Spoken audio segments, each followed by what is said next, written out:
Ever stop to think how much those little impulse buys on your phone are adding up to, and how many subscription payments are sneaking out of your bank account every single month?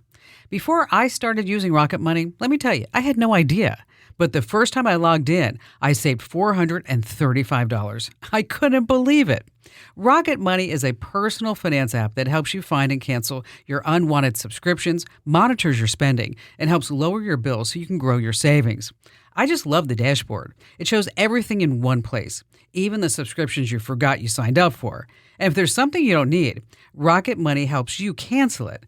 Plus, it alerts you if a bill increases or if something unusual pops up in your account. It's basically like having a personal assistant for your money. Cancel your unwanted subscriptions and reach your financial goals faster with Rocket Money. Go to rocketmoney.com/Kim today. That's rocketmoney.com/Kim. rocketmoney.com/Kim. Welcome to the Kim Komando Show podcast for the weekend of April 27th, 2024. Thank you for listening to the Kim Komando Show. Here's hour one. Hey, let's kick things off with a funny story, a strange story about a cat by the name of Galena. Carrie Clark is the fur baby's mommy. And all of a sudden, Galena is just like not hanging around the house. And Carrie's like, where's the cat? The cat is an inside cat. The cat never goes outside. So she got the entire Salt Lake City neighborhood just looking for her cat. She posted signs everywhere. She went crazy on social media. Because she loves this cat. Well, a few days after she started posting all these signs just a week ago, she got a message that her cat's microchip had been scanned. Yes. Now remember, she's in Utah. The cat was in California. Oh, so how did this little cat get from Utah to California? Well, Carrie and her husband shipped back some work boots to Amazon, and somehow the cat got in the work boots that ended up in the Amazon box. Gosh, could you imagine? And then got shipped back to an Amazon return center. Yeah, talking about the cats out of the box. Oh, I know. On that happy note, welcome, ladies and gentlemen. I'm Kim Komando, America's beloved digital goddess, here with you once again. This is the best show. It's the biggest show. It's the most trusted show about all things digital. And let me tell you, you are about ready to get more tech smarts because every single thing right now is a tech thing. Think about it. And if you're a brand new listener to the show, welcome aboard. And if you're a regular listener, oh, darling, you look amazing. And you can find my show on over 420 top stations from coast to coast. And we're streaming as part of the Komando Community membership, just a few bucks a month over at komando.com. And you can also get the Kim Komando Show as a commercial-free podcast on Apple Podcasts and Spotify. And a big hello and salute goes out to all of our listeners on the American Forces Network Radio, reaching over 375,000 U.S. service members. And we salute each and every one of you and thank you for your service. All right, every single day, even on the weekends, every single day I wake up and then I go to at least 35 or 40 different websites to make sure that we are both up to date on what's going on in the tech world because it just changes so quickly. And here are the top 5 things you need to know that are happening right now. We're going to start with the Senate. You see, the Senate passed a bill forcing TikTok's communist China parent company ByteDance to sell or face the ban. And Democrats and Republicans overwhelmingly supported it. You see, TikTok is bad for America because it collects all this data that, again, it has to turn over to the communist Chinese government.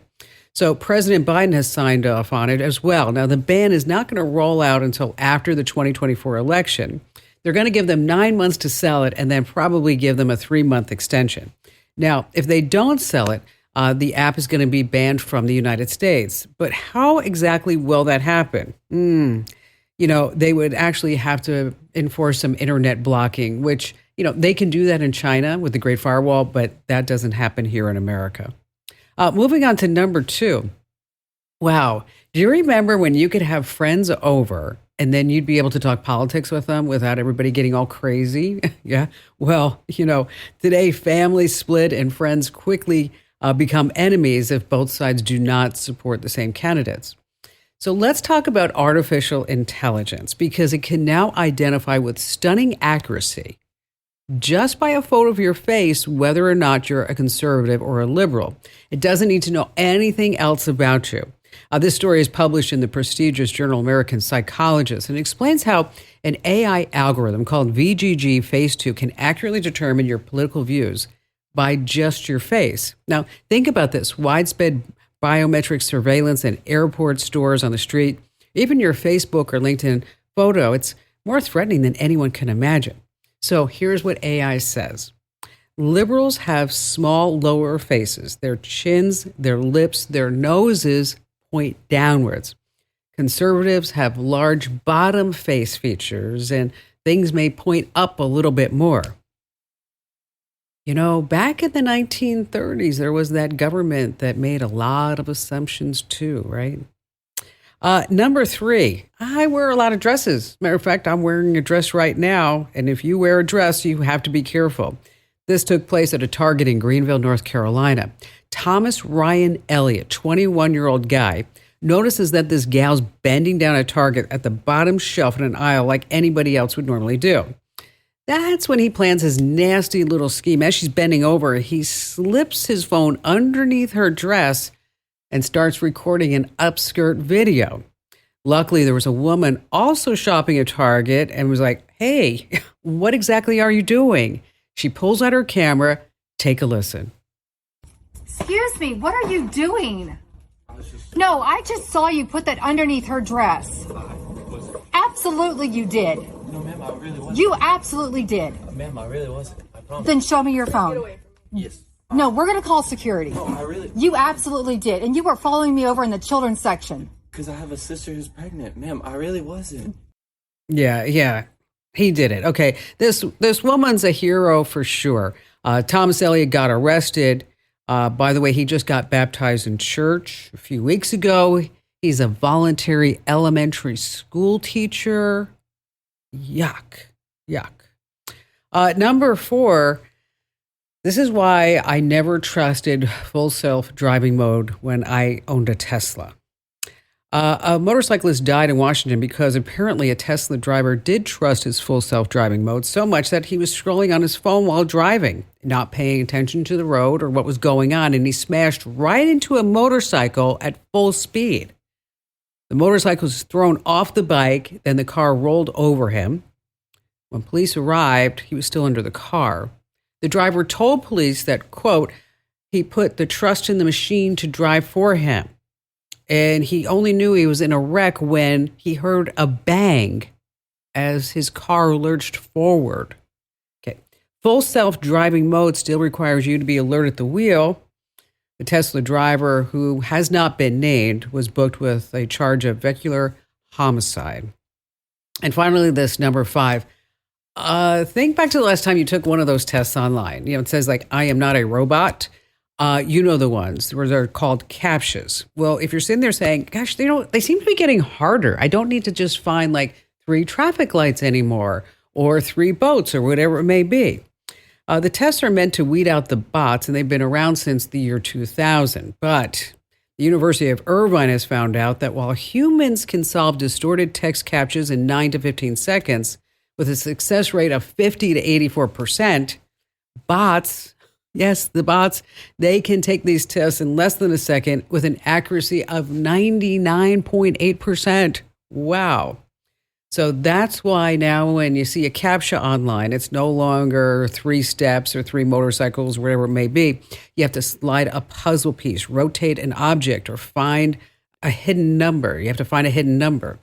So let me tell you something. Speaking about bots and CAPTCHAs, a long time ago, I wrote a bot script to get past website security. It managed to evade CAPTCHA for a long time. Oh, bad one. All right, coming up, we're going to talk about Amazon Prime. Is it worth the money? We have some insider secrets to spot a bad doctor online. And of course, we have all of your phone calls, and you have me, Kim Komando. Okay, here's where I want you to go right now. I want you to do it right now. Go to winfromkim.com. Once again, that's winfromkim.com. Winfromkim.com.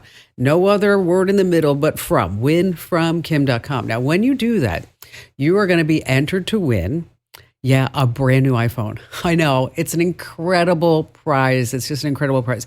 Now, there is a catch. You have to try at least one issue of my free newsletter. Once again, that's winfromkim.com. Winfromkim.com. All right, let's get this hour started with Emily in San Antonio, Texas. Hi there, Emily. So I went to a conference and learned that it's helpful with teens to set their phones aside at night and also do maybe some random safety checks. Mm-hmm. So for me, yeah, no problem. I can do that. Well, I went to grab the phone and do a safety check and had no idea what to look for. Oh, I see. Yeah. I'm sitting there awkwardly staring at their phone, feeling, uncomfortable because I feel like I'm spying. But then also at the same time, I don't know what to look for to make sure that they're staying safe. So, Yeah, but you do have the passcode to the phone, so you can open the phone. Yes. Okay. Yeah. All right. Teens are tough, right? Yeah. Because especially in today with social media, there are so many stats and surveys and research that because of everything that happens on social media, it's detrimental to their development. They get addicted to things. They see things that they probably shouldn't see. If they like a video because the gal's thin, is that suddenly they may start seeing videos about how great it is to be anorexic. And then there are all the videos of all these girls that look so beautiful. And you remember what it was like when you were a teenage girl. I mean, you sat there and you're like, oh my God, I'm so ugly. When really you were gorgeous. You were. Mm-hmm. Okay. I get anything to look like that again. Yes, exactly. Okay. But at that time, you have no self-confidence. Yeah, yep. Okay. And then you thought, well, because, you look at the girl sitting next to you in school and she's just a knockout and you're like, barf, barf. When in reality, it wasn't that case. And now with social media, it exaggerates that because because it's always got to be one up and one up and one up. So it's smart that you're doing. Social media is the place for you to check. You should make sure that you're their friends on all their social media accounts. Okay. So whatever they post that you see on your social media. Now, keep in mind the kids have a couple of accounts. Okay, they normally have a real account and they have a fake account. So it's going to be up to you to figure out the fake account. If you can't just ask them, where is your fake account? And they're going to say, we don't have one. Think of the fake account as their PR version. Okay. This is going to be their PR account that when they apply to college, this is what they're going to say their social media account is. So it's going to have, like my son on his fake account, he had pictures of cars. He had pictures of like motivational posters, succeed or else, one of those things. And I'm like, yeah, okay. We're all the prank videos. Okay. So, so of course, when you open the phone, you're going to look at their text messages. You're going to look at any emails. You're going to look at their social media accounts. And then there are also some other things that may not be so obvious. And like, for example, one is a calculator app. And you're going to sit there and go, oh, look at her go. She's just so into calculus. She downloaded the best calculator app in the world. Okay, by typing in certain numbers or entering certain numbers is that it could be a secret porn stash. Okay. Oh my goodness. So how do you find those? Is that on their phone, you look at their app stores and you see what they're downloading. Okay. And then on the apps, these are like secret lockers. And so they might look like a photo app. It might look like a game. It might look like, so whatever it is, you just take a look. You're in there. Are they on iPhones or Android? Android. That's what makes it hard. Yeah, it does. Because otherwise you could share an Apple ID. Okay. Right. Now, there are these spy programs. It's one that's been out there forever. It's called mSpy. And it also works on iPhones too, by the way. But it gives you a full accounting of every single thing that's on the phone. I mean, anything that they do on the phone, you're going to get a copy of. Calls, text messages, what they browse. Of course, you're going to look at the browser history too. Most kids are smart enough to go incognito if they're going to do anything online.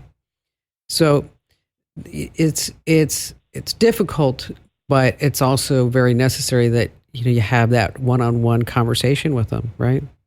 Right. Yeah. Say, I'm going to take a look, and if I see something I don't like, I'm going to take the phone away.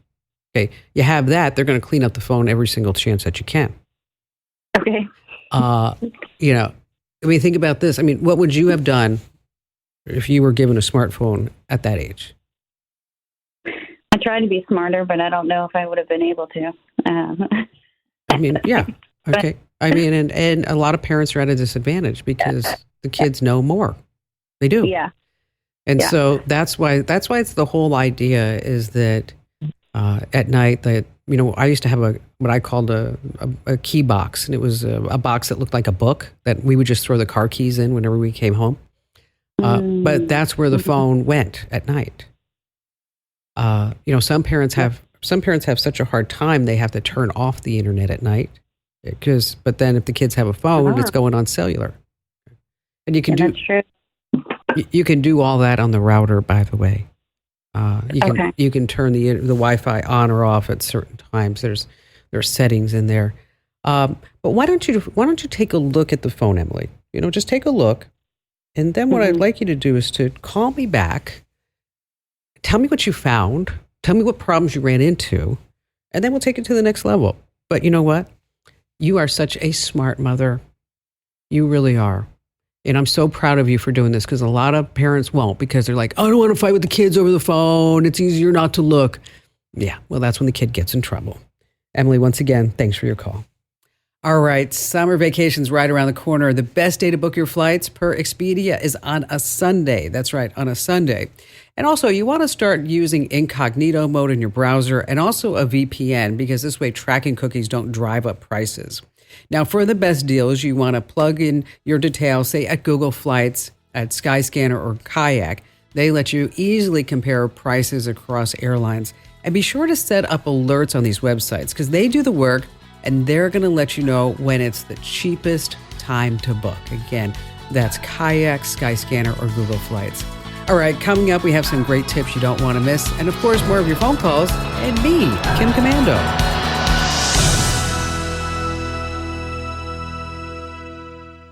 If you own a home, listen up. This is scary. The FBI is warning about a crime on the rise, home title theft. And it doesn't happen the way you might think. No break-ins, no stolen keys, just a forged signature on a single piece of paper filed with the county. In minutes, criminals can transfer the title out of your name, then use your ownership to drain your equity or even sell your home. The worst part, most people don't know what's happening until they get collection or foreclosure notices in the mail. That's why I trust Home Title Lock. When you visit HometitleLock.com/Kim, you'll get a free title history report and a 14-day free trial of their $1 million triple lock protection, including 24/7 monitoring of your home's title, urgent alerts to changes, and if fraud does happen. Their U.S.-based restoration team will work to restore your title, covering costs up to $1 million. Don't wait. Protect your home and equity today. Get your free 14-day trial at HometitleLock.com/Kim. That's HometitleLock.com/Kim.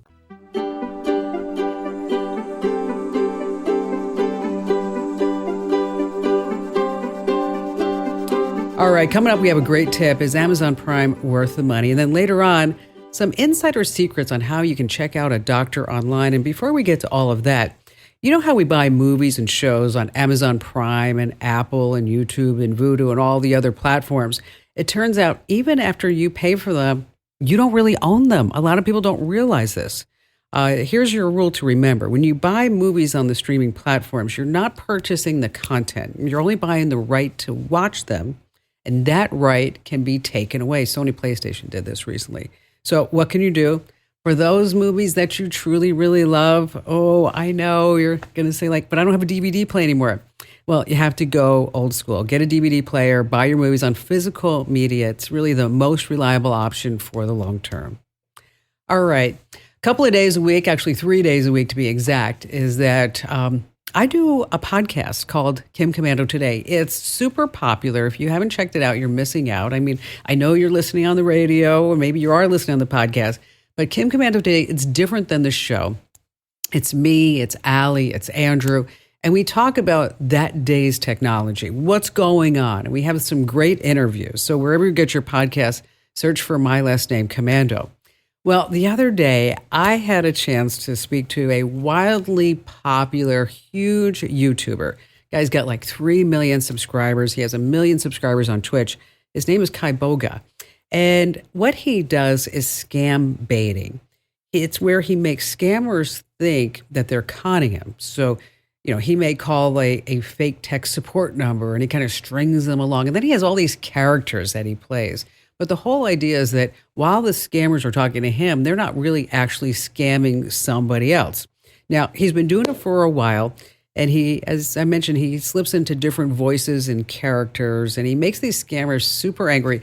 And I really wanted to know, like, how he got into it, and what are the best cases that he has helped solve? What are the worst ones, and has he ever made the scammers just like come after him? So here, take a listen. Well, how did you get started doing this, and why? Yeah, so it's about 7 years ago now. I first heard about tech support scams. I was told, I was actually watching some YouTube videos. There was a recording of an elderly old man. It's called Hey, It's Lenny. They were playing it to some telemarketers, and the title was Tech Support Scammer Gets Angry at Recording. I had never heard of tech support scams. I'm a software engineer, millennial, and I kind of instantly had this moment where I realized if I didn't know that this existed, surely my grandparents don't know that this exists. And my grandparents had Alzheimer's and dementia. And I kind of knew if one of these scammers called them, they would definitely fall for it. And that was the spark that made me say, maybe I should try to do something about it. And so is that how you came up with Edna? Yeah, Edna is definitely, it's based off of my grandparents and the stories they used to tell me. I found out actually this year that my great grandmother's name was Edna. I had no idea. So it's just perfect. But yeah, in general, when I call the scammers, I'm trying to play the perfect victim. And sadly to them, a lot of times it is an older individual. Mm-hmm. So I'll actually try to manipulate my voice and sound a little bit older or like I don't have teeth. So now, through the years, you have evolved with your channel and how you are approaching these scammers and what you've done on the back end with this entirely made up system. Like everything they think they're seeing on your computer is fake and it's a facade and is not real. Well, how did you figure that out? What was the birth of that idea to do it that way? That's a good question. Yeah, so it's evolved over time, like you said. It didn't start off day one with all of these tools. It was just, well, if Microsoft says I have a virus on my computer, they want to connect to my computer. And I knew I didn't want them on my actual personal computer. That's one of the worst things that you could do. And I knew enough about making what's called a virtual machine or a fake computer. But then they might ask me to log into my bank account. And I'm not going to log into my real bank account. So I had to make a fake bank account. And over the years, they've asked me to do lots of things like show my webcam. So I had to make a fake augmented webcam to make me look older. Or now they're doing all the crypto investments. So I've had to make fake crypto accounts or all sorts of things. It's been in a kind of like a cat and mouse game. I imagine Tom and Jerry a little bit. So walk us through how do you do the scam bait? A lot of it is just calling or texting or responding to emails that you probably know are too good to be true. People from like lots of different viewers will send in emails or messages and say, my grandmother got this message. Or in fact, you were just talking about one of your viewers who was asking you about that investment website. I would just sign up for the website, right? I would sign up. I would start messaging them. I would start calling them on the phone and playing as if I wanted to do all the investments. Just the scammers don't realize that none of the information I give them is real, and everything I'm doing is to waste their time or gather information about them. Now explain how you figured out, I never thought it would get to this point, that you have scammers sending you videos of them with cucumbers and sponges and slippers on their heads. How did you get to that point? How do you convince someone who's trying to steal from you to send those videos? Good question. Honestly, a lot of it comes down to using their scam tactics against them. So for these guys, they believe that I'm trying to invest maybe 1 Bitcoin, which is a significant amount of money. For sure. And if they're thinking all I got to do is go through a couple hoops and I'm about to have tens of thousands of dollars. Well, if someone who you think is customer support at this legitimate crypto exchange is telling you, if you put a banana on your head, you'll get 1 Bitcoin, I would do that, right? Like you would do that as well. So that's sort of. You know what? Does anybody have a banana? I put one on my head right now.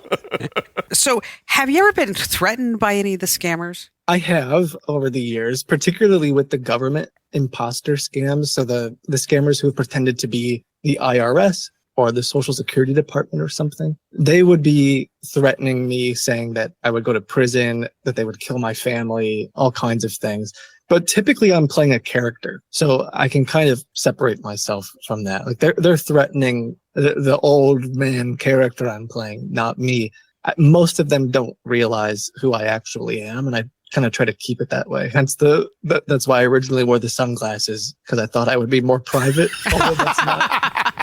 Yeah, I got news for you, kid. It's not working for you that way. No. I can still know who you are. Yeah. I mean, so what's the longest time, kid, that you've been talking to a scammer where you just kind of like strung them along and strung them along and strung them along? Yeah. So the longest so far is somewhere around 54 hours. Now, that wasn't just one phone call. It was over the course of months and months. So typically what would happen is I might spend 3-4 hours on the phone, and then the scammers will ask me to go to my bank and withdraw money or buy them gift cards or send them crypto. In some way, they want to take my money. And then I come up with an excuse. Something happens. I redeem the gift card on my computer and I get really angry. So brilliant. Or I wire the money to the wrong account or something like that. And then they just call me the next day and they think, well, I guess we're going to try again. And so sometimes over the course of weeks or months, I can kind of get a whole call center distracted talking to me. They think that I'm the best target, and the sort of sunk cost fallacy comes in as well. They think we've already spent 30 hours. We've already spent the entire week talking to this guy. Maybe today's the day that we'll finally get our money. So again, that's Kim Komando today. I'd love for you to check it out. Just listen to it once and you're going to love it. That's Monday, Wednesday, Friday. If you were on YouTube during the day and you're like, hey, I'd like to watch you guys do it live, you can do that. Otherwise, on demand, the live time Monday, Wednesday, Friday is 11:30 a.m. Pacific time. That's 2:30 p.m. on the East Coast. Again, that's youtube.com/Kim Komando in case you want to watch the whole interview. But if you want to listen to the whole interview, it's easy that way too. Just get the Kim Komando Today podcast. All right. Is Amazon Prime really worth the money? Okay. It's $139 a year. So if you're diving into all the extras, if you want to skip the ads on Prime Video, that's an extra $2.99 a month. What about getting groceries delivered from Whole Foods and other places? That's $9.99 a month.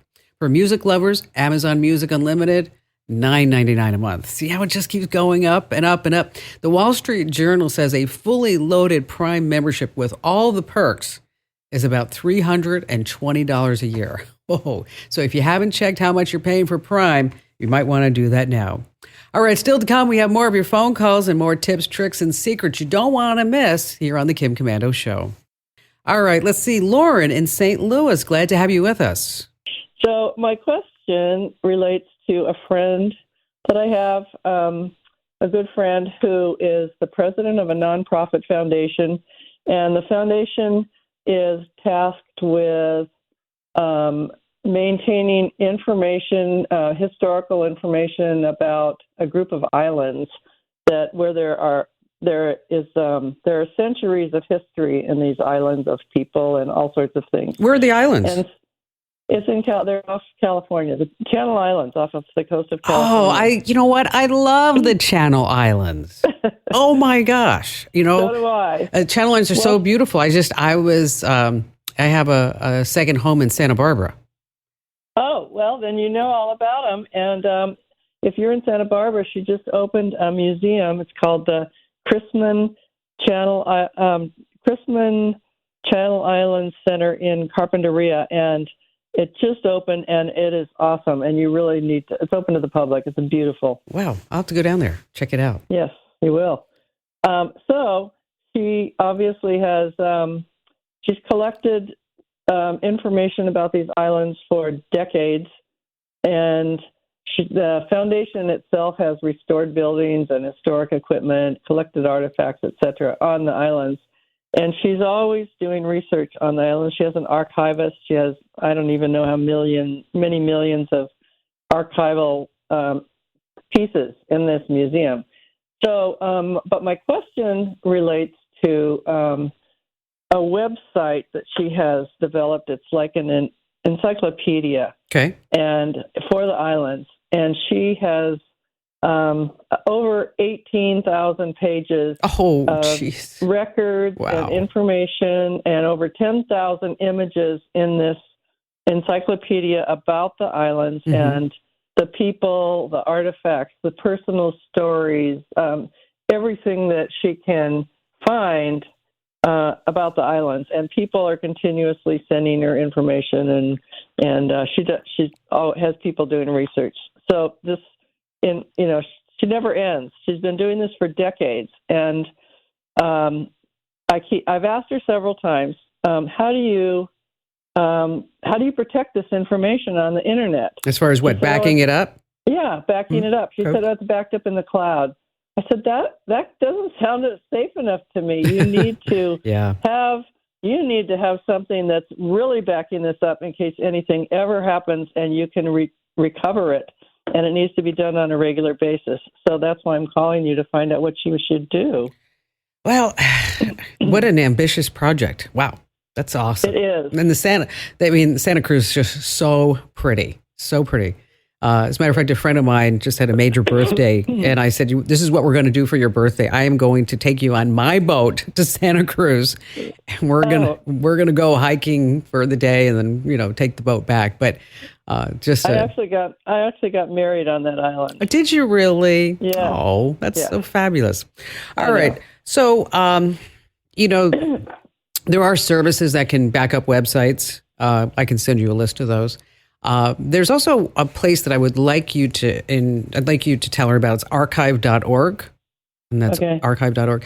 Oh, and the guy who's in charge is just an amazing man. It's his mission in life to have a complete backup of every website in the world. Okay. Oh my God. And so if you tell him, listen, this is my website. I want you, you fill out a form, and it's all automated. Just fill out a form. And then every day, every other day, whatever it may be, it goes and it captures a new copy of that website. Just copies an entire new copy. Wow.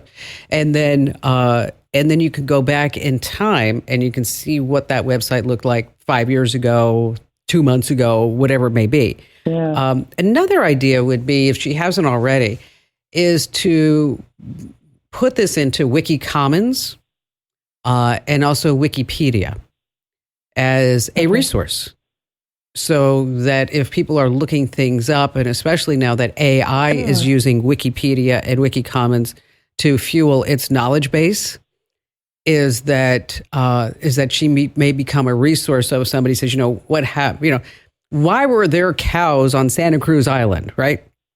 Yes. That she can come back and, that her website would come up with that information, and then AI would source her as that place for that information, because, which is just, the whole history of the islands is just, I saw a little bit of it in the Santa Barbara Maritime Museum, where they have just a little display there. And I had no idea that any of that ever happened. Yeah, well, if you go to this center, this museum that she's created, you'll really be impressed. It's stunning. You know what? I'm going to put you on hold, okay, Lauren, and then I want you to tell Amber the name of that museum again, so that this way I can make sure that I put it on my notes as a to-do list next time I drive through Carpinteria. When we're talking about really right now, folks, is the Central California coast. And so it's about, if you're unfamiliar with this area, it's about a 2 hour and a half drive north of Los Angeles. Lauren, once again, thank you for your call today. All right. You know what they say. Who do they call the person who graduates last in their medical school? The last person. Doctor, right? So that's why you need to go online and check them out. Okay. Beyond the online reviews, which can be gamed, you need to do some digging. So you start by verifying your doc's credentials. Are they certified? How long have they been practicing? The American Board of Medical Specialties has an online database where you can check if a doctor is board certified in their specialty. So head to certificationmatters.org. You type in your doctor's name, and then you can check to see if your doctor has also gotten into trouble. how every state has a medical board that licenses and oversees medical practitioners. So just search for your doc's name on the board's website. Again, that's certificationmatters.org, or just search for your doctor's name on the board's website. And don't forget to enter to win that iPhone at winfromkim.com.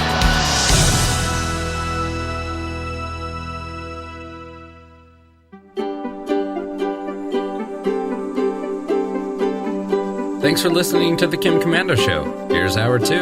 Okay, I was today's years old when I learned this. I had no idea that any of this ever happened.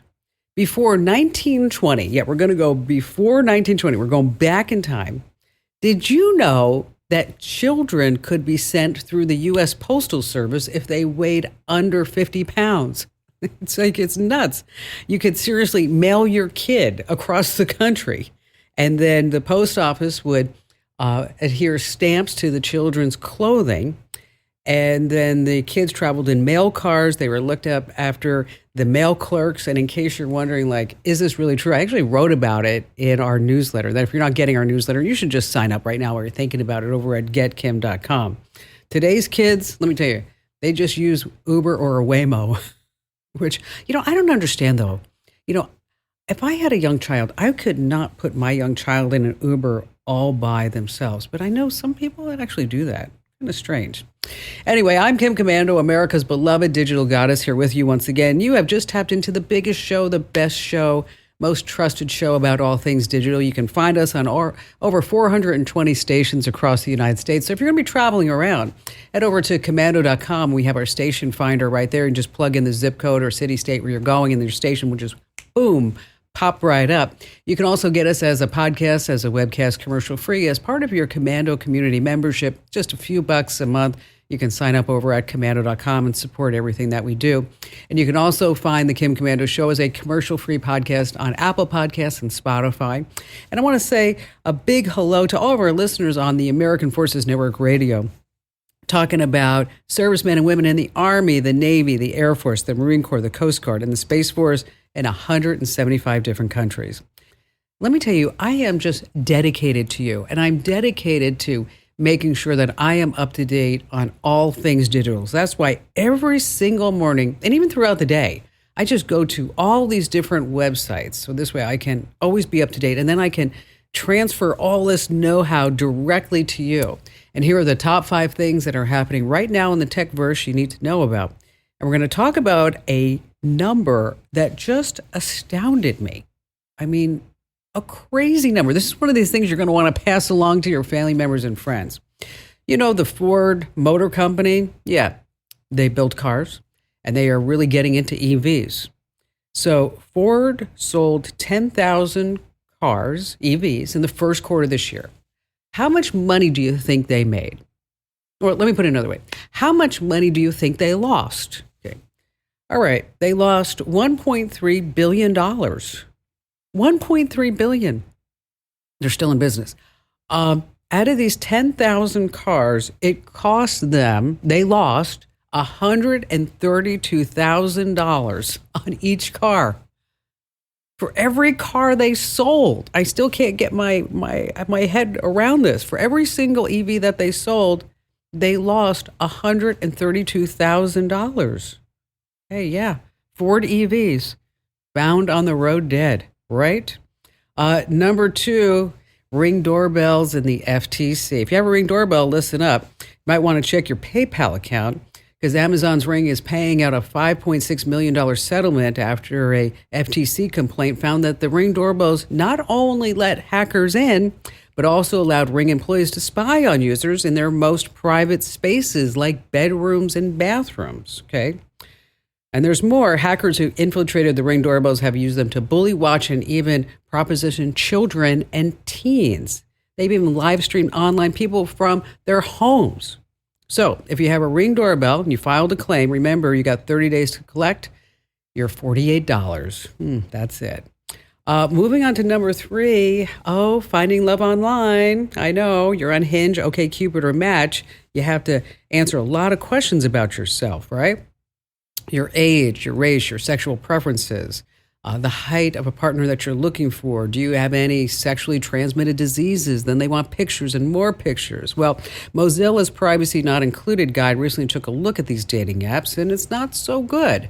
They say that the questions are designed to get you better matches, but 80% of the dating apps may share or sell your personal data for advertising purposes. Like, not sure I was shocked by that, but it is 80%.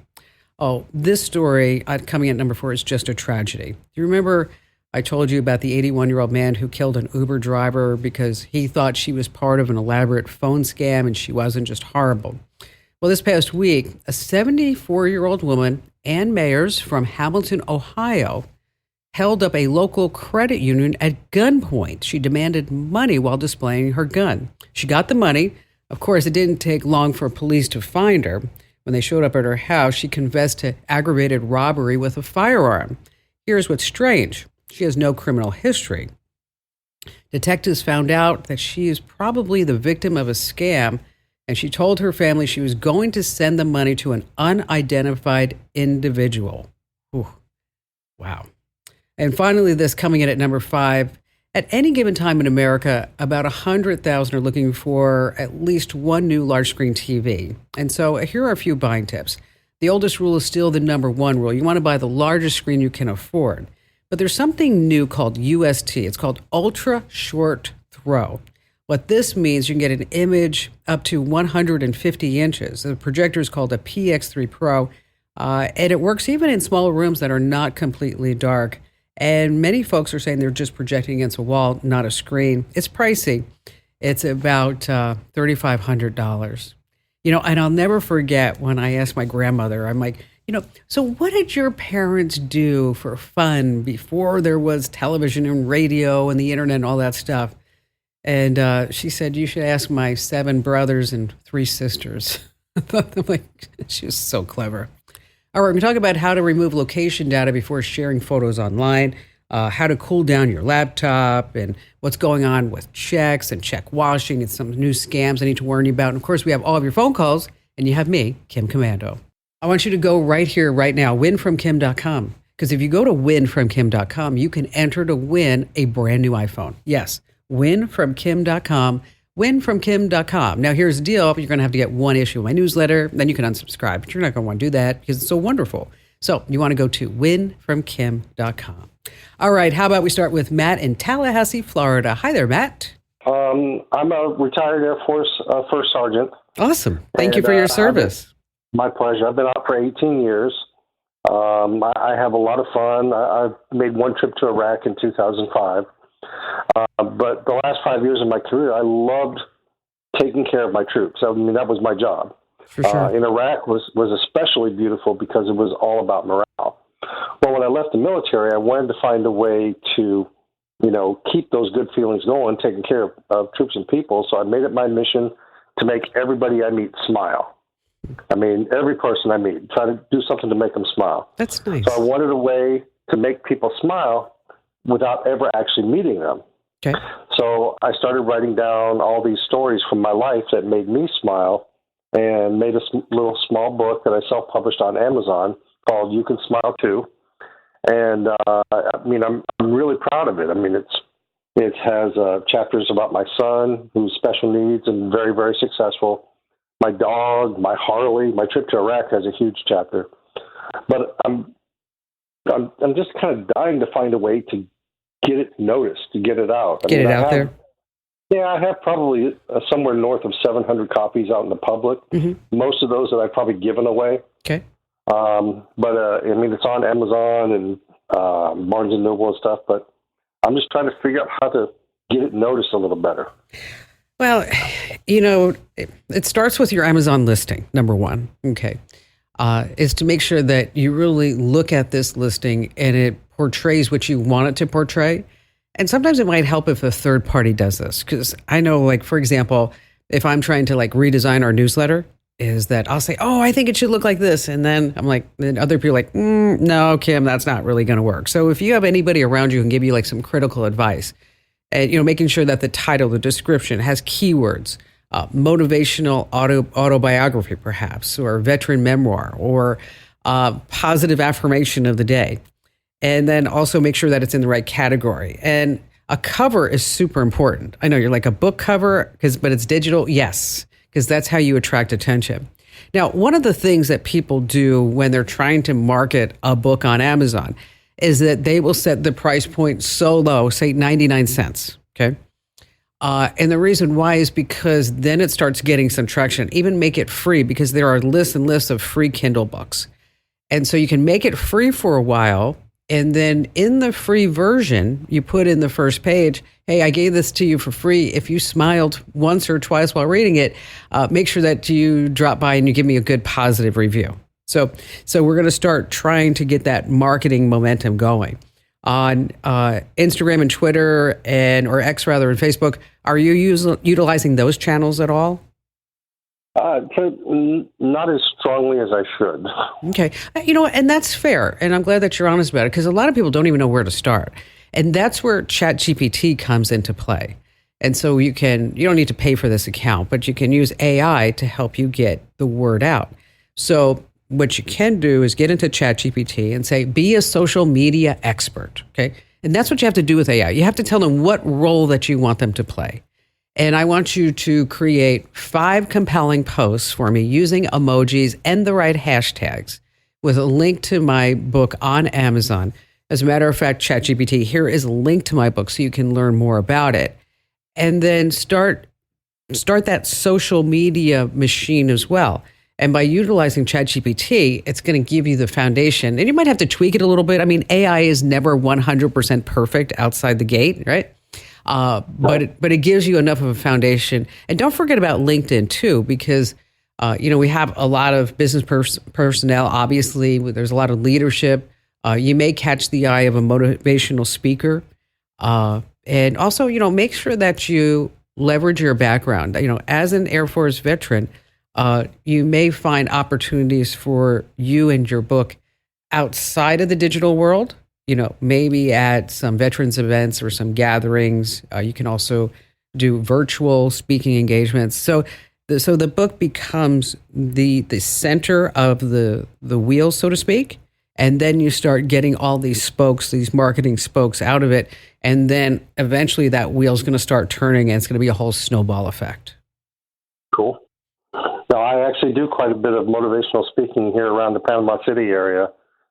Rotary clubs, Kiwanis clubs, awesome, veterans posts, and that's great. So my speaking skills have gotten better and better, and I have a lot of fun with it. And I'm not afraid to get up in front of people. Which is, important. It has to be fun, and because otherwise, who wants to listen to some boring person, especially like trying to be happy? Right? So it's got to be really, really good, compelling stuff.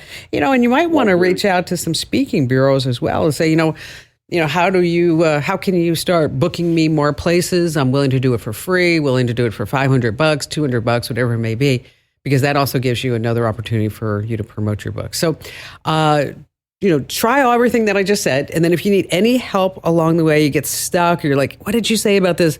You know what? I'm always here for you, Matt. Just give me a call right back. And thanks for your call today. And also, once again, thank you for your service. Alan in Indianapolis, Indiana, you're up next. Hey, I'm a father of 5 grown children, and they gave my wife and I one of these digital picture frames for a birthday once, and they would send their pictures, of the grandkids and stuff like that. But what we want to do, since my father passed away and somebody gave us some money, is we want to give them all a digital picture frame this year that has the ability to just send to one email and everybody gets everybody's pictures all at once. Is that possible? Yeah, you're going to have to do some configurations, but what a great gift that is. Basically, you're going to purchase a frame for each of the family member, and then you create an account or accounts on the frames. You do that in probably an app, or you can do it on a website. And then what you do is you're going to create shared albums or groups. You can invite all the kids to join the group or the album by using their email addresses. And then once they're joined, every one of your children can upload photos to this shared space. Okay. One of the best photo frames out there is called the Aura Carver. That's AURA Carver. We'll send you out. When we put you on hold, we'll send you out a link to it. So don't worry about it. They're Okay. not very expensive. They're about $150 each. But it's the one that I've used with my family, and it's really wonderful. It's just really simple to use. It's easy, and especially around the holidays, it does make a really great gift because now everybody can share all their photos, and everybody's like kind of all synced up. And what's nice, you can set it up as horizontally, vertically, whatever it may be. And it's a pretty good size frame. It's 10.1 inch. And again, it's called the Aura Carver, AURA Carver. Alan, hang on the line. Lovely Amber will send you out a link to that so you can take a look at it right now on Amazon, and appreciate you getting through today.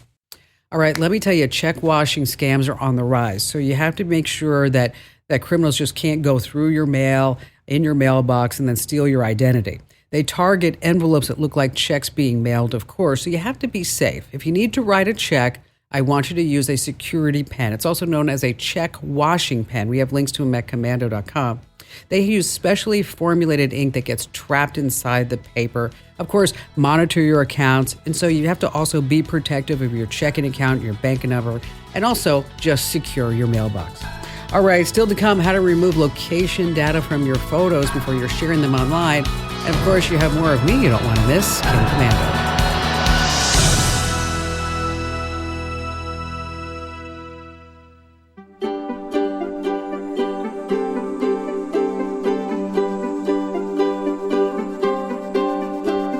All right, as promised, we'll talk about how to remove location data before sharing photos with strangers and a lot more. But let's just talk about how to turn your backyard into a dog park for extra cash, right? I mean, you're like, what? Yes. You can rent out your backyard as a dog park using an app called Sniff Spot. Sounds a little kooky, I know. Why would someone want to rent out their backyard for their dogs? Well, maybe a dog is traveling around, and maybe Fido needs a place to run because they live in a small, cramped apartment. To get started, check out your competition at sniffspot.com. You're going to see backyards organized by city and state. I found this incredible backyard near me. Had like a hammock and had like these running paths for the dogs, and it had a pool with a diving board. I mean, let me tell you, backyards charge around $15 an hour, but you can also offer monthly memberships. Sniff Spot says you can earn up to $3,000 a month. Who knew? Renting out your yard. Something else. All right, let's talk about Kim Commando today. It's a really, really popular podcast that if you're not tuning in, you're missing out. I do it 3 times a week. You can watch it live over at youtube.com/Kim Commando, or of course, you can always get the audio version wherever you get your podcasts. And this past week, we really focused in on how automakers are selling your data, because most cars are connected to the internet. You know, it has some cool sides. It has the ability to remotely lock and start your engine. You can watch Netflix in the back seat. But these smart cars are also smart at gathering info about your driving habits and then selling it to, who do you think? Come on, you're smart. The insurance companies, yes. Well, New York Times journalist Kashmir Hill, boy, she is so smart. She knows a lot about it. And fortunately, we were able to get her to join us on the podcast. And here, take a listen. Kashmir, you broke the story about what's been going on with these car manufacturers. I did. I found it because I was kind of hanging out in online car forums for people who love cars, as I understand you do, Kim. Yes. And they were talking about how their insurance was going up by 20%, 50%, doubling sometimes. And they would ask the insurance companies, you know, I haven't had an accident. I'm a safe driver. Why are you charging me more? And they would say, pull your LexisNexis report.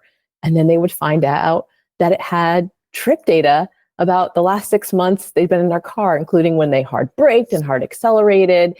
And they were shocked. They had no idea that their car was sharing this information about them. Now, is it all car brands, or are there certain ones that seem to have a propensity for more of this tracking?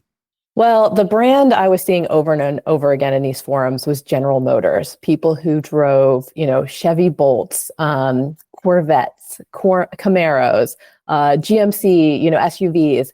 These were the people who I was seeing make these reports that their insurance had gone up. And I talked to General Motors, and they said, yeah, we have this program called Smart Driver. Oh, that sounds, you know what, Kashmir, that sounds happy. I want to be a smart driver. I want that. Oh, it's very happy. You get digital badges like Brake Genius and Speed Limit Hero if you turn it on, you know. It's like a driving coach. And it didn't mention anywhere that if you turn this on, it wasn't just about GM giving you feedback. It was about GM giving your data over to LexisNexis and another data broker called Verisk, and that those data brokers would then release it to insurance companies. On top of that, some people that were enrolled in Smart Driver said, "What is Smart Driver? I didn't turn this on. Like, how did this happen?" And it turns out that oftentimes what you were talking about at the dealership, there's a salesperson that's really encouraging people to turn on connected services, OnStar in GM's case, and they get bonuses if they get you to do that. And so they may have been turning on OnStar, turning on Smart Driver for people who had no idea.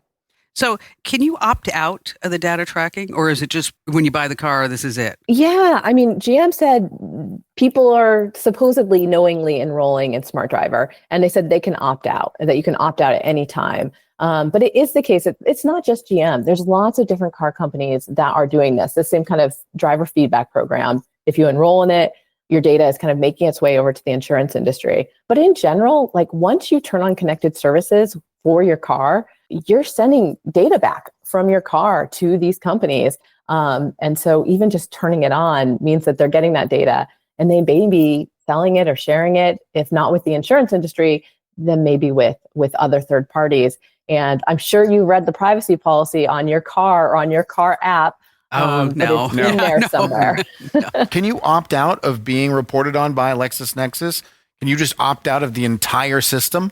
Yes. So you can't really opt out of their collecting your data. If you see something in your report you don't like, you can file a dispute to try to get it out of your report. And you can say, LexisNexis, I don't want you sharing this data with anyone. You can put basically a freeze on your file.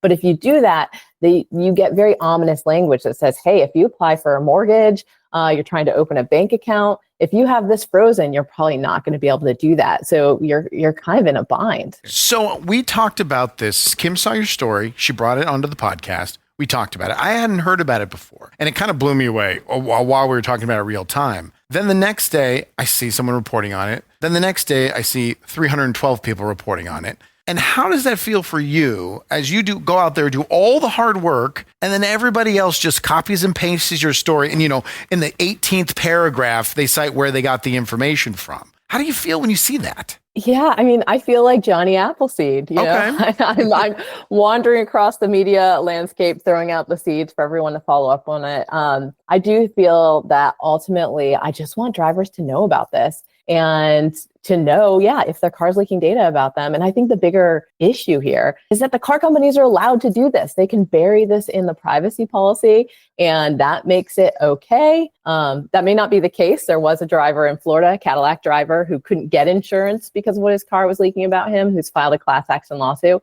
I really think we need a stronger privacy law in this country that gives us more rights over what's done with our data. And so if it helps to have, thousands of other bloggers kind of jump on this, other journalists report on it, great. That's the point of the journalism, is to have an impact. So I don't mind, as long as they put that link in there and give me credit. I'm fine with it. So Kashmir, one last question. So if somebody's driving or somebody's going, like Andrew, you're going to buy a car, what are some red flags that they should watch out for? I mean, to be honest, cars today are computers on wheels. They are. They have hundreds of sensors inside, cameras. I mean, they know how much you weigh because there's sensors in the seats that are detecting the weight of the person that's sitting there, because they want to know if it's a child in the passenger seat, turn off the airbag.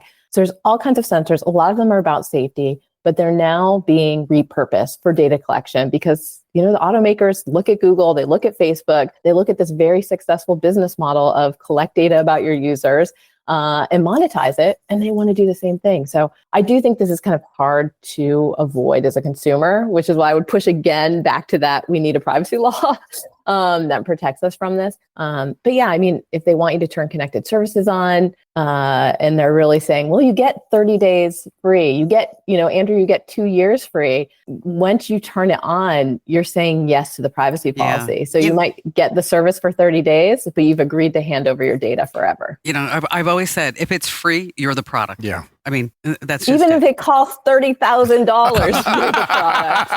That's true. You're still the product. Again, if you want to hear the entire interview, make sure that you tap into Kim Komando today, wherever you get your pods, as well as you can watch the interview over at youtube.com/Kim Komando. We just couldn't fit the whole thing right here inside this show.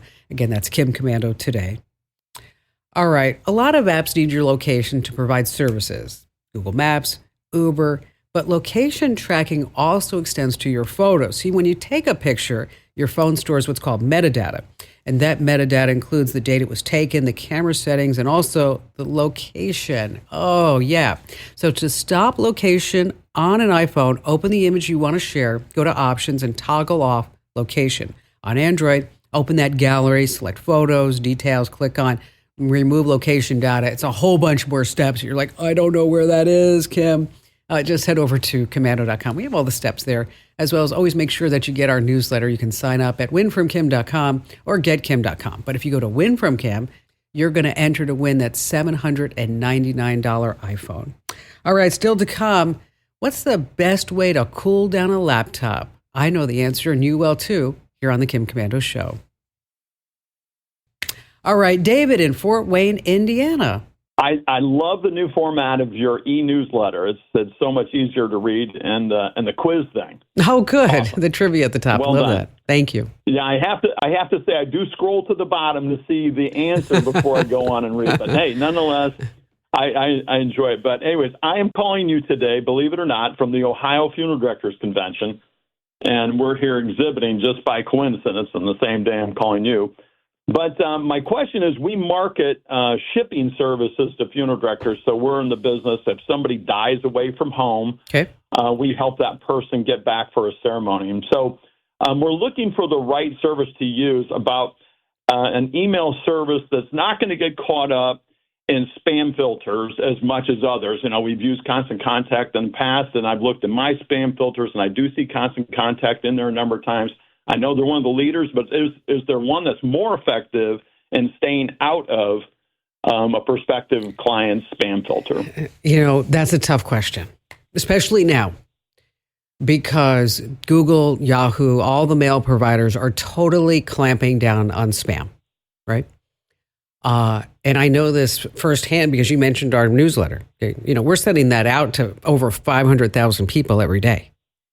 Yeah. And it has to remain under a certain percentage, which is like 0.0003% or something like that. Or else Google's just going to just block your sender from the get-go. Yeah, blacklist you. And so and then once you get on that list, buddy, you are gone. You are gone. Yeah, I mean, for sure. And so that's why if you're going to be doing any type of email marketing, you want to set up separate domains for that. Okay. So you're not going to be using your primary web address to do that. Okay. If you notice, the newsletter is not sent from komando.com. It's sent from thecurrentnewsletter.com. Okay. For our salespeople, we have alternative domains that they use so that this way, in case somebody does hit their pitches going out, that it doesn't hurt our domain authority. Now, are you buying these lists, or are these people that you're collecting, say, at these conventions? No, these are off our client list. Okay, we just have thousands of them. So, I mean, we're not as big as Kim Komando, but hey, you know, we have a lot of people to mail to. And, you know, just as your point, I don't want to get put on a blacklist, so we can't do it in the future. But so if you're doing your own, best to go through a third party. Well, if you're doing your own, let's just talk about the web address first, okay? If you're doing your own email services, and even if you set it up as maybe you're going to be using something different, is that you want to think about this as a holistic campaign, okay? Not just, you know, how do I get my email through to my client, but is it going to be sent from your servers? What is the domain? Where is it coming from, so to speak? There are also services you can use, like one's called Instantly, and they will also send out your email, again, to keep your domain pure. Anytime you're looking at Constant Contact, MailChimp, whoever it may be, is that, you know, the benefits is they make it super easy, right? In order for you to get your message out with templates and, you know, maintaining the list and good things like that. But it all comes back to making sure that your customer does not hit that spam button, because once they hit that spam button, you know, that's where we talk about blacklist. So that's why you want to start doing things. And if you really look at my newsletter, that's where you start seeing things. And you may be wondering, like, wow, this is really great. She wants us to rate the newsletter. Okay. Do you know why I want you to rate the newsletter? No. Okay. I want you to rate it so that this way you tell us how we're doing. But when you rate the newsletter, you're interacting with my content. And when you interact with my content, that tells the internet providers and big tech that you like what you're getting. Yeah. And so it's less likely to go into the spam folder. Okay. Yeah, for sure. So if you ever notice in the email, I'll say, can you reply to this email? Just say hello. Right. Whatever it may be. And I did, as a matter of fact. Well, thank you. Thank you. Good for you. And so again, so you're interacting with the content. So it's playing with the big tech algorithm so that this way your mail can get through. Right. So does that help you Good out? stuff. Yeah, good stuff. Thank you very much. You betcha. Well, you know what? I've never spoken to a funeral director before. Hey, I'm pretty harmless. Pretty harmless. All right. Hey, thanks for your call today, David. I hope you get a lot of sales at the convention. Hey, let me tell you something. I'm a small business owner. I am. I mean, we started from nothing. We started from scratch. I think my first studio was the size of my closet now in my house. And it was hard. I mean, I call running a business and starting Westar Multimedia probably the most expensive MBA that anybody has ever gotten. So if you are a small business owner and you're sitting there saying, how do I get my business to the next level? What should I be doing online? How do I compete with AI? What can I use AI for to run my business? And whether you're in sales and marketing or product development or distribution, whatever it is, I want to really be able to help all the small business owners and entrepreneurs. Even if you have an idea and you're like, Kim, how do I even get started? What I would like you to do right now, what you're thinking about, is head over to komando.com. That's KOMANDO.com. And then there's a link that says email Kim. If you are a small business owner with a question, I want you to do this right now while you're thinking about it, because you're going to be busy tomorrow, okay? And tell me how I can help you out. Knowledge is power, and I'm willing to give you mine for free. It's a question that I got the other day. If my laptop is burning up, can I put it in the fridge? No, okay. You're just asking for trouble. That causes condensation to form inside the laptop. Not so great for internal components. Water and PCs, they just don't go well together. So what you need to do is just turn it off and let it cool down naturally. You can also use a cooling pad or an external fan to help turn down the heat. Also, make sure that the laptop's vents are not blocked, the fan is working properly. If none of that works, it could be the sign of a larger problem, like a buildup of these little dust bunnies inside. Then you have to take your laptop to a professional for repairs. You just don't want to risk it. And just a reminder that if you haven't already, okay, the contest is going on. Enter to win that iPhone right now at winfromkim.com.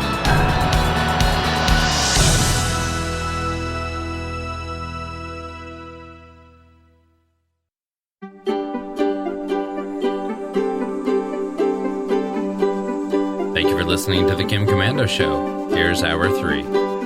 Every single day I play Wordle and I do the mini crossword puzzle and I try my hand at connections, and that's maybe why this particular headline got my attention. Because therapists are now saying that this whole New York Times game section is horrible for our mental health. Yet we feel that we're compelled to do each and every puzzle, and then we're competing with everybody else to say who can do it better, who can do it faster. Well, I don't know if that's the case, but I do compete because, well, as you might expect, I am pretty competitive. But if you are trying to beat Wordle every day, I just learned this one the other day, is that slate, yes, the word slate is considered the official best starting word, as well as about, arouse, ado, and roast. Now, I expect you to win every single day.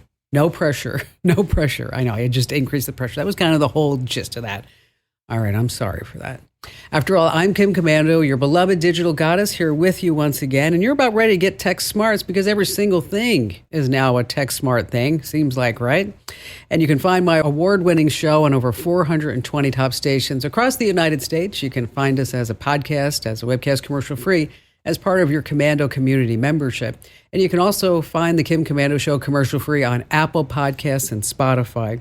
And a big hello and shout out goes to all of our listeners in the Army, the Navy, the Air Force, the Marine Corps, the Coast Guard, and the Space Force, listening to us on the American Forces Network Radio. We're talking about 375,000 American servicemen and women in 175 different countries. And let me tell you, all of us at the Kim Commando Show are so thankful for your service to our country.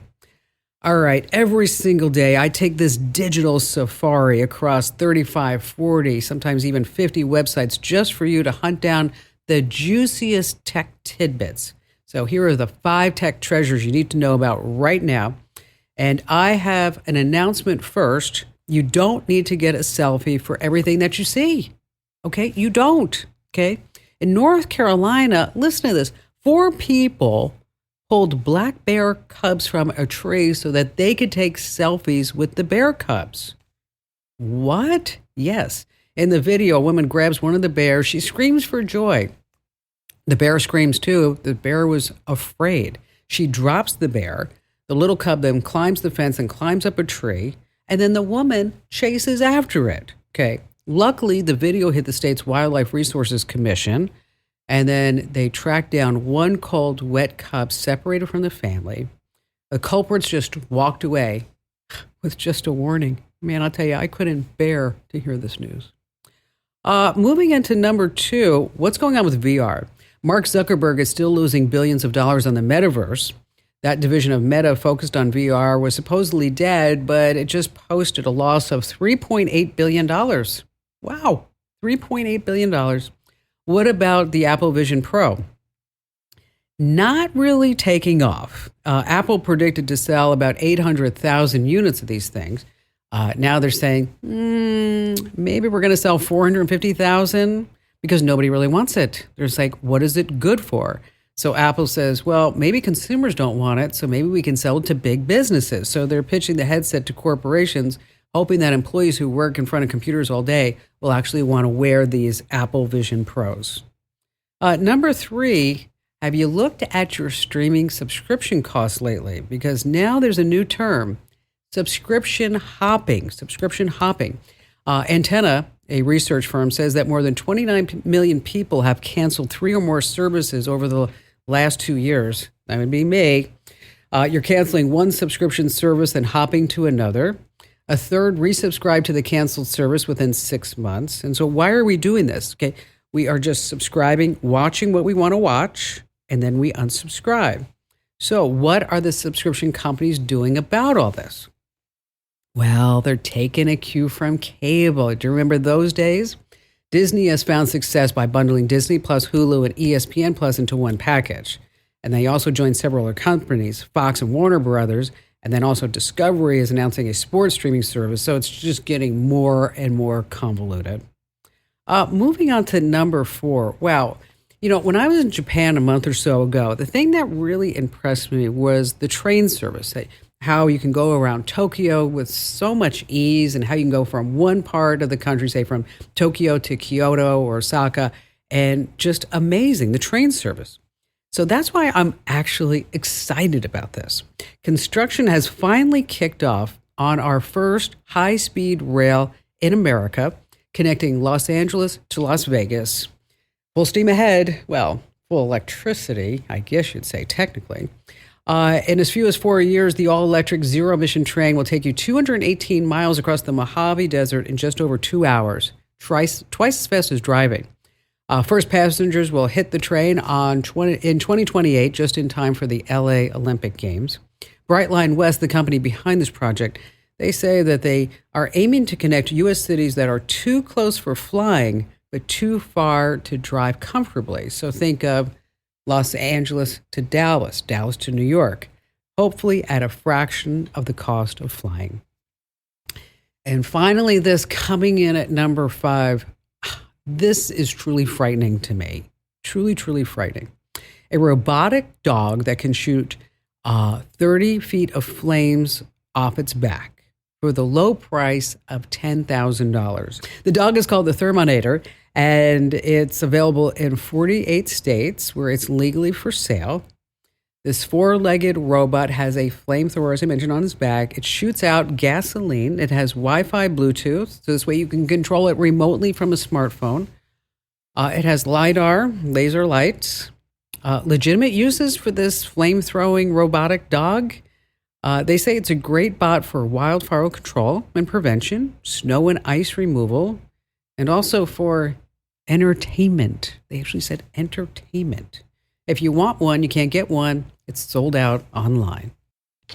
All right, coming up, we have some tips about how to buy ads on Facebook, and some warnings about thumb drives, and also how you can run a free background check on yourself. And of course, you have all of your great phone calls, and you have me you don't want to miss. All right, if you haven't already, make sure that you go to winfromkim.com, because that's where you can enter to win a $799 iPhone 15. You're going to love it, winfromkim.com. Now, what's the catch? Is that you get subscribed to my free newsletter, just one issue. If you already get the newsletter, by the way, you are eligible to enter to win. Again, that address is winfromkim.com, winfromkim.com. All right, let's start with Michelle in Salinas, California. Hi there, Michelle. Well, my question is, I have a 25-year-old son. He's autistic and he's nonverbal, and he has a one-on-one aide that takes him out, to get exercise and go to activities. Perfect. And they do walk a lot. It's great. Yeah, it's wonderful. But, he can't come home and tell me where they've gone. And I ask her, well, sometimes I think she's a little vague, but my issue is I've been wanting to find something that could basically track him. Okay. Because, we live in a town where there's definitely some neighborhoods I would not want them walking in. And he doesn't have a phone. Okay. He does take a backpack with him, but sometimes I know they leave it in the vehicle while they go on their walk, so he doesn't always have that. Okay. So I wanted to ask you if you had any thoughts on having something that could help me kind of track where they're at, like at the time, not, 15 minutes ago they were here. Sure. I get that. At that time. Normally, let me tell you, Michelle, I like to give people at least 3 options for a piece of technology. But in your case, you only have one solution, okay? And the one solution is called Angel Sense. Angel Sense. Okay. And it's specifically for people with special needs. And it's a wearable GPS, a watch. Okay. Okay. And what I like about it is, of course, it does the real-time GPS tracking, but it has something called voice monitoring. So you could actually listen in. Oh, wow. Okay. And make sure that he's okay. You could actually say, "Hey, I don't want him in this neighborhood." Okay. Oh, right. Okay.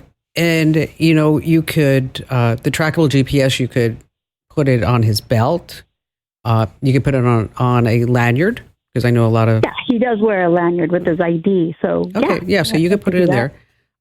You could set up specific alerts around like geofencing.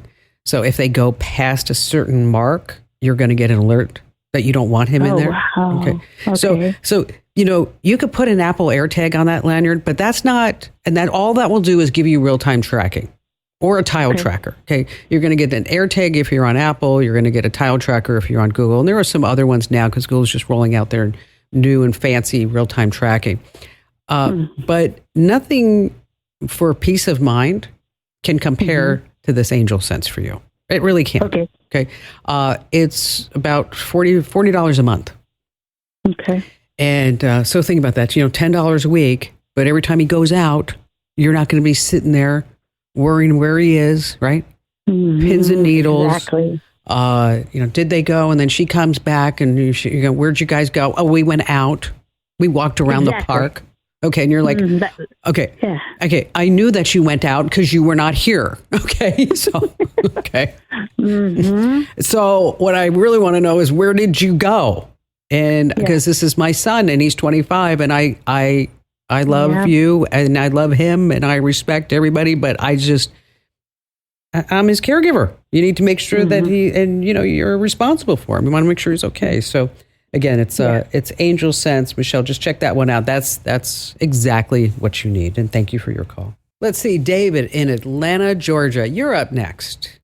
Hey, good afternoon. How are you doing? Wonderful. Amanda, the Punstoppable Pun Master. The Pun Master is here. You must get You must get my newsletters. I do.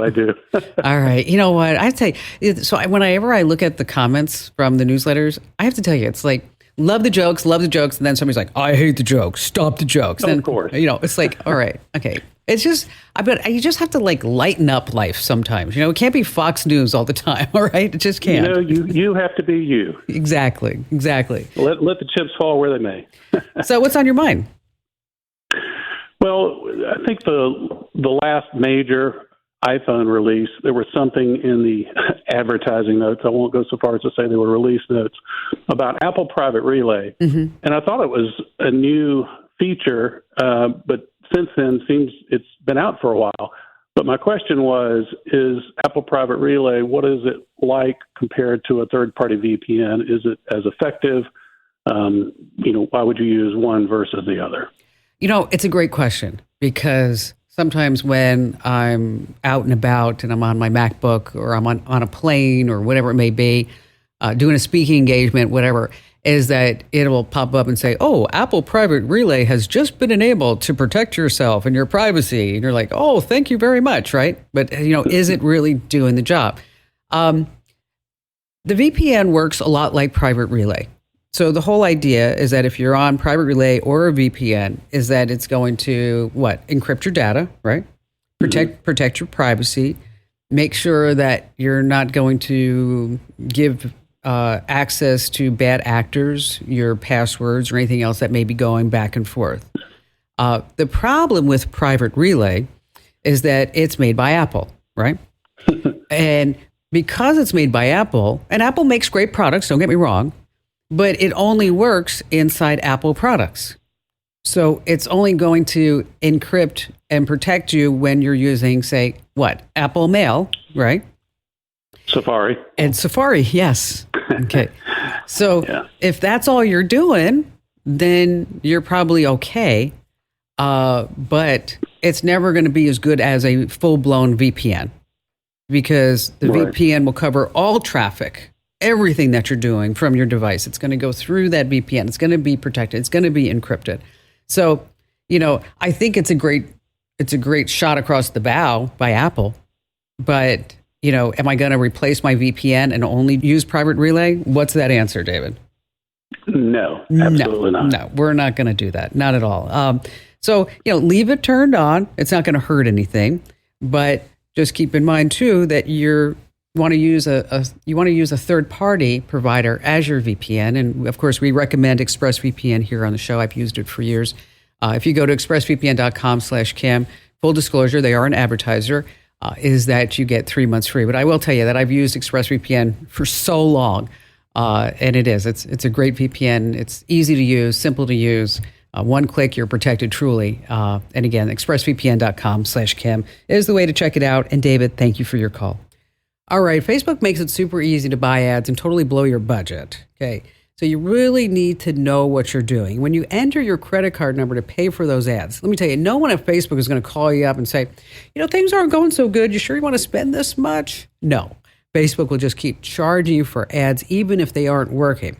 And if you need to test, and you do need to test a lot, it's going to cost you more money. A/B testing helps you identify which ad content format or messaging works the best with your audience.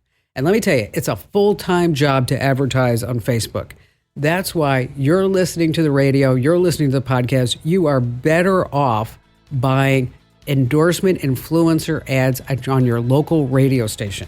Try that first before you buy any ads on Facebook. Just call up your local radio station and say, hey, I want to do a test campaign with you. You can even do a test campaign on my show. Again, radio works. Always remember that. Radio works.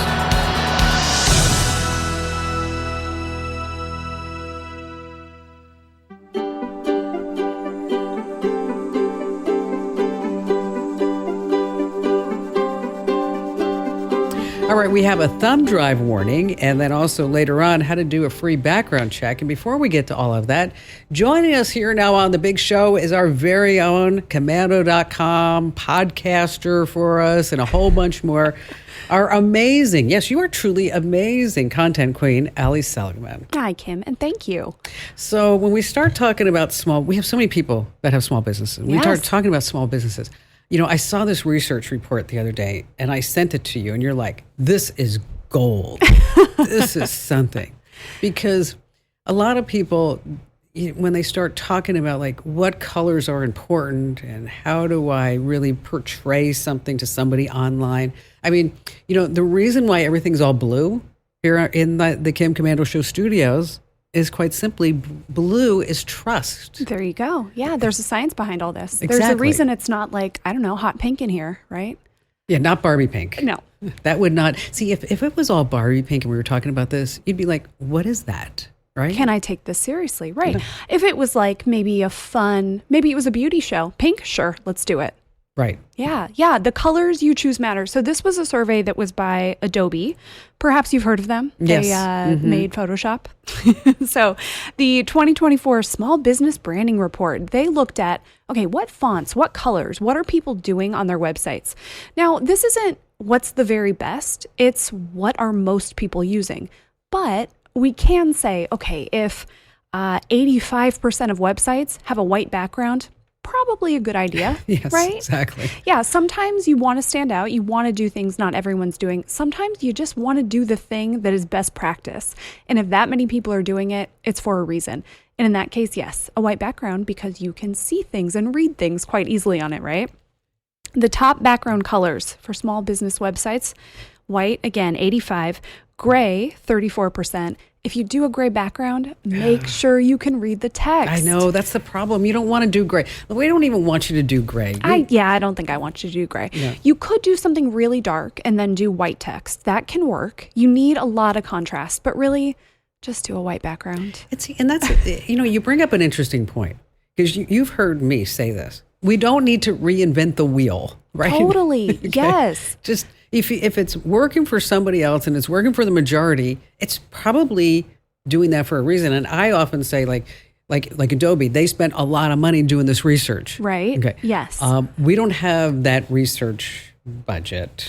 Well, and that's exactly why we're talking about this, right? Because most of us don't have the budget, the time, the knowledge to go out and do this kind of research, to hire a consultant to tell us, oh yeah, you need a white background. No. Trust the professionals who are doing this research for us for free, which is pretty nice. Okay, top fonts. The top font used right now across small biz websites is Open Sans. And you might be like, what the heck is that? I've never even heard of that. It's really basic. It's open source. It's kind of like the free equivalent of Arial or something like that. Like, for sure. It's a font that you'd recognize. If you thought the name of it, Open Sans, Serif, and Serif are the two major kinds of fonts. Yes, this is kind of in the typography dorky weeds, but we talk about it because it's important. Right. So on your website, for most of the copy on your site, you do want to go with sans serif, and that is what you think of as kind of the simple font, not the one with all the little lines on the ends of the letters. That's a serif, and please reserve that for things like headlines if you use it at all. It's just harder to read. So if you're asking people to read a lot of stuff, you want them to be able to get through it simply. Okay, and no Comic Sans. Oh my gosh, no Comic Sans, no Papyrus, nothing like really scripty. If you have, I don't know, maybe you're a wedding planner. Okay, it could make sense there, right? Something like that. Maybe you're into something really creative. Maybe you're a jewelry designer. I don't know. But imagine if you went to Komando.com and it was like cursive. it's like, these are the AI prompts that you'd like to do. No, you don't want that. So some of the most common, Open Sans Roboto, which is actually what's on our website right now, Montserrat, Poppins, Lato, Arial, Helvetica. So they all look really similar. They're just simple, easy to read. That's what you want. What about the footer? Okay, the footer of a website, that is when you go all the way to the bottom, and you might think it doesn't matter that much, but it does because people know to look for things there. What do you think of in a footer, Kim? Like, what are you going to go look for on a company's website if you go in the footer? Location, about, careers, there you executive level. In our case, we have all of our trademark numbers and and all that other legal mumbo jumbo. Yes. You know. You'll often find things like the contact page, and more sites do, and we do too. You've got your social media down there. That's true. Yeah, I forgot and about that. that is a really popular one. Turns out there are, let's see, some big 74% of businesses list their Facebook in the footer, which is a good thing, right? You don't want people to have to go hunt for your social media. Make that stuff really easy to find. And finally, what are the biggest features on websites? What is everybody including? Because again, if they're all doing it, you probably should too. And 87% of these 1,000 and something websites have photos.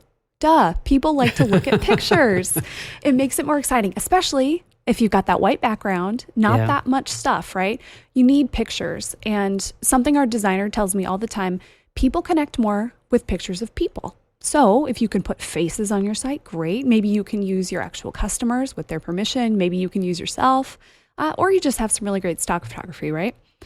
And call to action buttons are an 86%. Call to action is, I see a lot of bad ones, and I'm sure you do, Kim. Yeah. Like all the websites that have a big button that says, what? Learn more? Yes.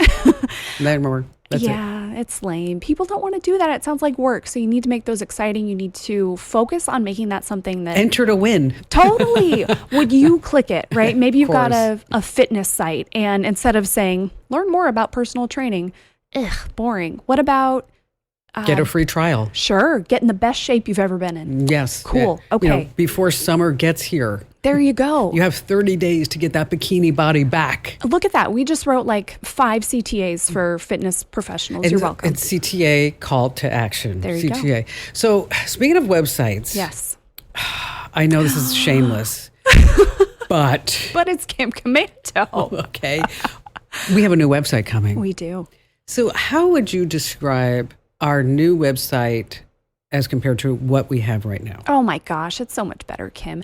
It is easier to find what you're looking for, but also easier to find things that you didn't even know you needed to read.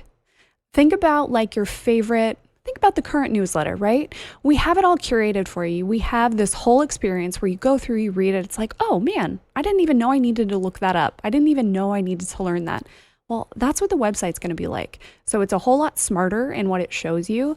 And hopefully you'll end up on pages where you'll just keep reading because there's going to be so much great content that's right there in front of you and you don't have to go hunting anymore. See, I think what's so nutso about the new website is that Charles is a genius. Okay. But what I mean like nutso in a good way is that there is no other site like this on the internet right now. No, and isn't that so fun? You know, I think we've been talking about follow best practices. Sometimes when you've been doing that forever and you're in a place where you can experiment and you, like, we're in a lucky place, right? Because Kim, ultimately you get to make the decision. You say like, yeah, let's go for it. Oh, that sucks. No, that's great. Yeah, I'm really excited. And I think that our viewers and readers and listeners are really going to like it. And it's coming I'm excited soon. to hear what people think. I know it's coming soon. I can't wait. It's like, I go over to Germany like almost every day. I'm like, I feel like I'm giving birth. Is it time? When's the baby due? Yes, is it time? Is it time? Is it time? All right. Hey, speaking of small business, folks, that if you ever have any specific small business questions for either Allie or myself, head over to komando.com and hit that link that says email Kim. Allie, thanks for being here. Great job as always. Thanks. All right, if you work in an office, you might be tempted to stick in any old thumb drive hanging around into your computer to store or transfer your docs, but you need to stop that. That innocent-looking USB drive truly could be a wolf in sheep's clothing because these hackers have been known to scatter infected thumb drives in parking lots, office spaces to carry out their malicious activities. And they have labels and logos, so it looks totally legit. But once connected, this malware on the drive infects your computer, given this hacker just free and total access to your files and to your network. So what should you do? Do not plug in the thumb drive. Okay, don't plug in the thumb drive. If you have any questions, you have somebody in your IT department say, look, I found this in the parking lot. Do you think it's legit? Okay, probably not. All right, still to come, how to run a free background check on the internet. We have many more phone calls you don't want to miss here on the Kim Komando Show. Arlene in Fort Myers, Florida. I'm confused about pass keys and biometrics. I can't be the only person whose fingerprints don't take well. I mean, years of using acetone to take off nail polish. Even when I go and have fingerprints done for professional licensing, the police just stand there and shake their heads because there's just not enough there to identify. And then with the facial recognition, I've had Galaxy phones. I've got these beautiful Z Folds. And the two that I've had, I register. It says it takes it. But then when I go to open my phone, it doesn't recognize me, and I have to do that over and over again. It's annoying. Yes, so thank goodness it allows a PIN, but a PIN is not secure. That's only 4 digits. So what am I missing? If we have to go to biometrics, I'm back to paper and pencil. Oh, wow. Most companies are going to continue to offer some type of hybrid situation. Okay, so it's not going to be passkeys all or nothing. Passkeys are your biometrics, like you said, face, fingerprint. And the whole idea is that if somebody does a SIM swap and somebody gets your phone and they're trying to get into your bank account, they have the keys to the kingdom, right? Because they're getting those 2-factor authentication codes. Now, if your passkey is tied to your biometrics so that in order for you to get that 2-factor authentication notification is that you have to show your face or your fingerprint to your phone, then that's one way that we can avert the criminals from stealing everything in your bank account. Okay.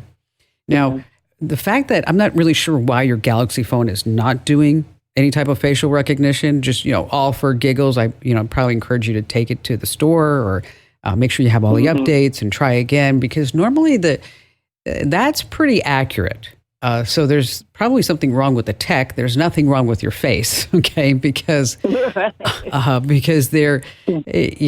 technology has really just grown exponentially over the last say 3 years, even 18 months, and that. Now, for example, on your iPhone, you can have a mask on, you can have sunglasses on, and it still recognizes that you are who you are. And so I think that there's something going on with the Galaxy that you need to fix and also, putting in this in, it was supposed to work, and this is what you paid for it. It should be working, right? For sure. So what exactly are you worried about? Well, it was just if I can't use those, and if they eliminated passwords, then I would have no security. So, but you're saying that most of them are going to retain they have form to of password access. At least, yes, at least, they do. They have to have some type of solution. Because let's say, for example, like you said, the fingerprint, too much nail polish over the years, or whatever it may be. That you have to have access. But the world is moving towards, thank God, away from passwords. Because I don't know about you, but I am so tired of passwords. I am like done. That we can move into biometrics and then also get more security along the way. Arlene, thank you for your call. Michael in Indianapolis, Indiana. Hello there, Michael. Hi, Kim. Thanks for taking my call. You betcha. What's going on? Well, I had a question about identity theft protection. I am currently a customer of LifeLock and have been for about 6 years. Sure. But they changed ownership, as I'm sure you're aware of, and my customer experience, I would say, is not satisfactory. So I was wondering if you could recommend an alternative. Well, there are different identity theft services out there. And of course, LifeLock, now owned by Norton, is probably still the biggest one that's available. If you don't want to pay for this, there are things that you can do before we talk about options. You can freeze your credit, and you have to do that on the 3 credit bureaus. And we've got steps on how to do that over on the website. But if you are truly concerned about your identity, and if you don't want to play with the big boys anymore, the LifeLocks of the world, there's a company called Identity Guard. They do basically the same thing: monitoring alerts, identity theft. They do credit monitoring. They have fraud resolution, and they used to be a sponsor of the show, I don't know, a couple of years ago, and they're still out there, and and full force. So if you're looking for an option for identity theft, just take a look at Identity Guard. There's also Identity Force, by the way, Identity Guard, Identity Force, and then consider freezing your credit. And again, we've got the steps on how to do that. What that means is that nobody's able to get any type of credit information about you because your credit report is frozen.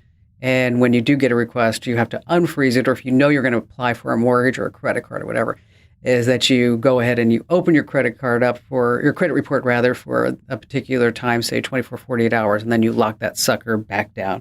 Hey, Michael, thank you so much for your call today. So let's say you want to get the skinny on somebody. What are you going to do? First, you go to Google, you type in their first and last name and quotes. You see what pops up. Maybe there are some organizations, social media profiles, photos. Next, you may be able to get your very own credit score too. And you can get a free credit report on yourself at Experian, Equifax, and TransUnion. And there are these services that you can actually pay where you can get a credit score on somebody else too, but normally you need them to sign a release. There are also these websites that will help you build a family tree. One that I've talked about for years here is familytreenow.com. You may be shocked about how much information is there. That's familytreenow.com. That's familytreenow.com. Hey, listen, don't forget to enter to win that new iPhone 15. You're going to love it. Head to winfromkim.com. Once again, that's winfromkim.com. Thanks for listening to the Kim Komando Show. Here's Hour 4. Well, let me tell you, things are looking worse for Cybertruck owners. Not only was there a recall last week for over 4,000 of them, apparently the accelerator gets stuck, but you have to be careful giving your Cybertruck a bath. Just because it's bulletproof doesn't mean that it's waterproof. Yeah, a couple of months after buying an $80,000 truck, one owner said that the vehicle just stopped working after they washed some sand off it after a trip to the beach. Actually, a lot of Cybertruck owners are reporting problems just washing their car. Tesla knows this. There's a whole section about washing your Cybertruck in the owner's manual. One rule, don't wash your truck in direct sunlight. You also need to put your car in car wash mode. Failure to do so may result in damage, for example, to the charging port or the windshield wipers. Yeah, okay. Damage caused by car washes is not covered by the warranty. What happens when it rains? Just wondering. On that happy note, welcome, ladies and gentlemen, boys and girls. I'm Kim Komando, America's beloved digital goddess, here with you once again.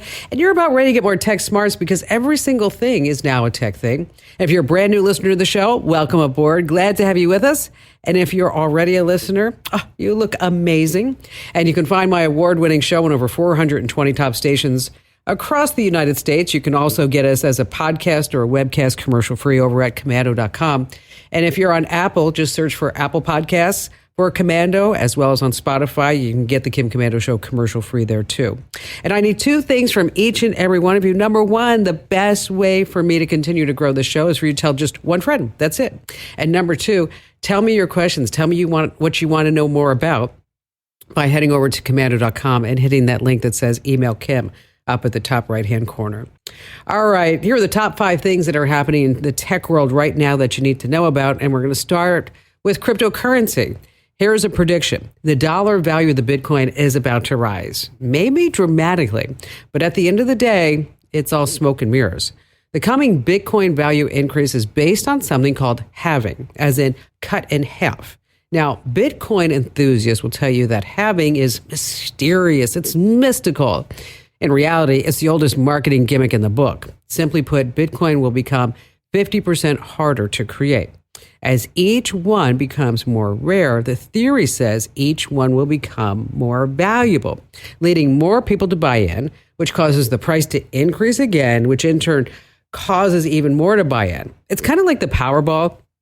The bigger the jackpot, the more people are more likely to buy a ticket.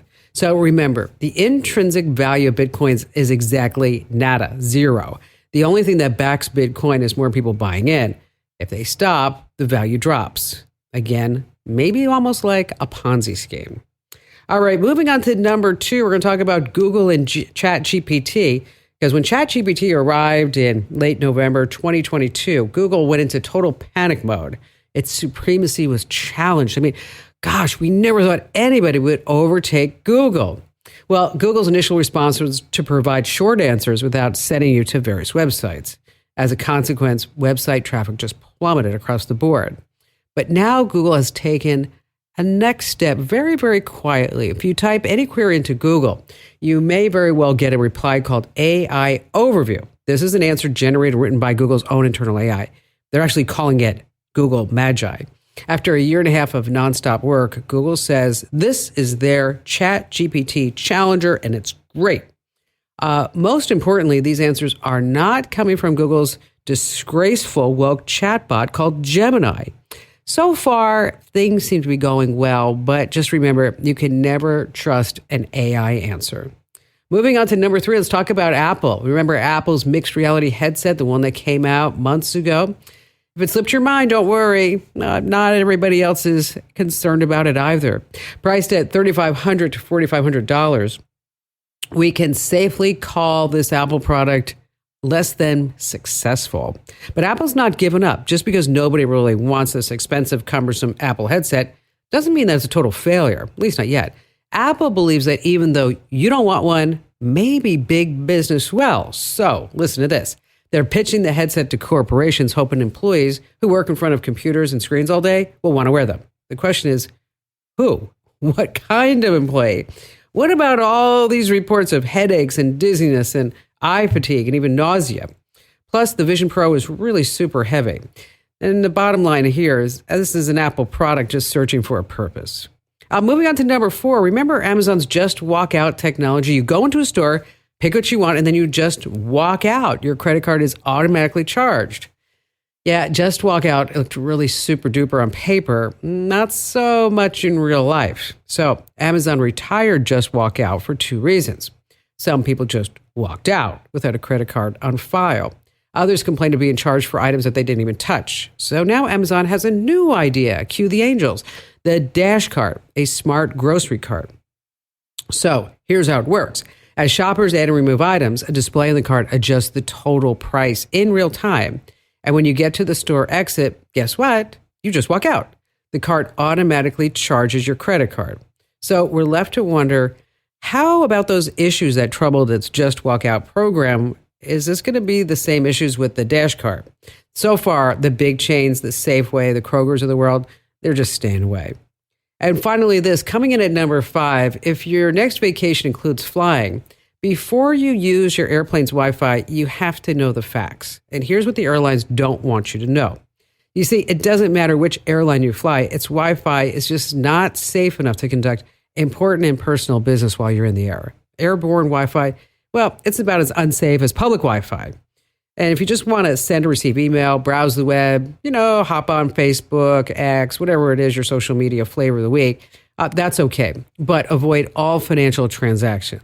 So you might be sitting there saying, well, Kim, no, I'm going to be using a VPN. All right, VPNs are more likely to drop off in flight, leaving you unprotected, and again, out in the open. And that's not the VPN's fault. It's actually the fault of the airline and its Wi-Fi that hasn't really seen a lot of major improvements in years. So make sure you're updated with the latest antivirus software because airborne hackers can steal your computer, passwords. And so the bottom line here is the safest in-flight activity is pretty old school. Get a drink and read a magazine. All right, coming up, I have some great tips. Oh, this one's amazing. The secret that online advertisers do not want you to know. We're also going to talk about how you can watch free movies on YouTube, how to save important text messages, say in a court case. Also going to talk about how you can fake your location to get the lowest price online. I mean, this is an example of just the tech know-how that you can't get anywhere else in the world. I mean, you can't. So that's why you need to stick with me. And of course, we have all of your questions here on the Kim Komando Show. Hey, if you haven't already, make sure that you enter to win a brand new iPhone. I know you're sitting there saying, well, Kim, I have an iPhone already. I don't need a brand new iPhone. Okay, maybe somebody in your circle does because they have those much not wanted and oh so embarrassing green text message bubbles. Okay, they need to get the blue one. So where do you enter to win? Go to this special address, winfromkim.com. That's winfromkim.com. Winfromkim.com. I have people saying like, is it win this by Kim? No, winfromkim.com. Now, there is a catch, okay? I mean, why would I be giving you a $799 iPhone? Okay. When you enter to win, you also are accepting one free issue of my email newsletter that over 500,000 folks love every single day, and you will too. It's like a 5-minute read, brings you up to date on all things digital, and it's actually fun to read too. You're like, wait, no, how can something about consumer electronics and tech be fun to read? It's just fun. Trust me. I mean, I say this and then people actually write me back and go, Kim, it is actually fun to read. It is fun to read. So you want them to go to winfromkim.com. Once again, that's winfromkim.com. All right. Let's see. Who do we start with? How about JC in Dallas, Texas? Hi there, JC. I was hoping you could help me with a micro marketing problem. Okay. My son and I run a small company, and we've cast a wide net that's probably about a 15-mile radius around our area, and we're a service company, so we're trying to fill in the spaces. We marketed through Facebook very successfully for quite a while, but all of a sudden it just stopped. It turned off in a matter of 2 days. What do you mean it just stopped? I mean, everything you were doing just... We were a client of a service that we really appreciated the girl who was running it, and she had been phenomenal up until that point. But something changed, I believe, in the Facebook algorithm that she was leveraging, and our performance over a period of 2 or 3 days, it went from signing up 3 to 5 on average new clients to nothing, and we couldn't fix it. So the challenge that we have now, and we're trying to work with some other people to get that going again, but what I'm looking for is some way that we can market on an extremely focused area, like is in neighborhood by neighborhood. And the reason for that is when we cast our wide net, we picked up clients all over the place, and we have some pockets where we've got 30 or 40 customers. So when you go in there, it's efficient for us. We can go and, it's only a matter of seconds between stops. But we also have these other areas that we've picked up where on those routes you're driving 15 minutes in between stops, and we're not efficient. Now, we kept those with the intent of filling them in, and that's our challenge now. So we're looking for some way that we can market digitally around these individual customers that are sort of standalone from a neighborhood standpoint. So you want to micro target by zip code then? Well, I'd like to get even further focused than by zip code, because we were doing that with the Facebook ads. And unfortunately, the zip codes here, you can be within the same zip code, but you're still driving 10 minutes in between stops. So then we want to market by geolocation, geofencing. Yeah, and real tight, like within a neighborhood. Like I live in a particular neighborhood called Wellington, and it's probably about a mile radius, something like that, if we can target down that close. So I was hoping you had a trick up your sleeve for us. Well, you can certainly do that. With Facebook, I will tell you, because we do a lot of advertising on Facebook, is that you really can do micro targeting, and they do change the algorithms, right? And your cost per acquisition can creep up, right? And especially if you stop a campaign, and that's my concern with you, by the way, since you stopped the campaign, and you had to stop the campaign because it wasn't working. But when you go in, your costs are going to be higher because you stopped that campaign. It's kind of like they give you like a slap on the wrist or something like that. It's just it's kind of crazy. But with Facebook, it does allow you to do this. What I'm thinking is, I'm wondering if there's a way what's the service do? We clean residential trash bins. Okay. All right. I've heard of that. Yep. I've seen that. Yep. Okay. So you're going to be wanting to target these specific areas. I'm trying to think if there's an app, if you could target market people using Nextdoor or the Neighborhood app. Yep, we looked into that. Because those people are on the app in this neighborhood, and they would be more likely to say, yeah, my trash can stinks, I want you to come clean it up. Then say, for example, if you target market somebody who's playing a solitaire game, you know how exactly. So I want to make sure that we still remain that micro focused. You could also advertise in the Citizen app in a micro environment. So I would, if I were tasked with this, I would look at those type of apps. I'm not familiar with Citizen. Citizen it's actually it's a good app. It's free. If there's a there's an arrest, if there's an accident or something in your area. I got a notification today that there was a building on fire a couple of miles from me. If a sex offender moves into the neighborhood, you get an automatic notification. It's one of those things. Gotcha. Okay. And they're baiting you because at some point they want to have a private police force, which I'm not getting into, we're not going to talk about that. I'm using the app because it tells me what's going on in the neighborhood. And we've had some Chilean gangs in our neighborhood. And so that's when I was like, you know what, I want to know if the Chilean gangs are around, Yep, because sure. there were a couple of guys outside on our street. And I said to Barry, I'm wondering who those guys are, because the Chilean gang, was trying to hit our house at one point a couple months ago. And then Barry's like, I'm going out there. So he goes out there, he has a concealed carry. So he goes out there to see who these two guys are. Turns out that they were undercover cops. And I'm like, why don't you let us know these things? Sure. So anyway, I digress. But I would look at community-based apps. Okay. And I would be remiss to not talk about personal endorsement radio. Very effective. And, I would call down to KRLD and see if they have a host that lives in any one of your areas. Because endorsement radio think about how long endorsement radio has worked. Okay. Sure. Okay. In the 1940s, right? I mean, they had radio hosts talking about how they smoked Chesterfields to coat their throats. Okay. Right. Okay. Yep. Me personally, I would not have had this success without endorsement radio. Sure. Because of sponsors like T-Mobile and NetSuite and Oracle and SimpliSafe. And because you trust the host, now it's called influencer marketing. Okay. But radio endorsement was the original one. And, influencer marketing is something that you might want to look at as well. Sure. I wonder if there's a way that we can target that in a specific area, because we cover a small portion of the KRLD listening area. So if we put it out on the radio and get all people excited about it, 3/4 or 80% of the people that would be calling in, we'd have to say, unless we don't service your area. Or not yet, right? Not yet.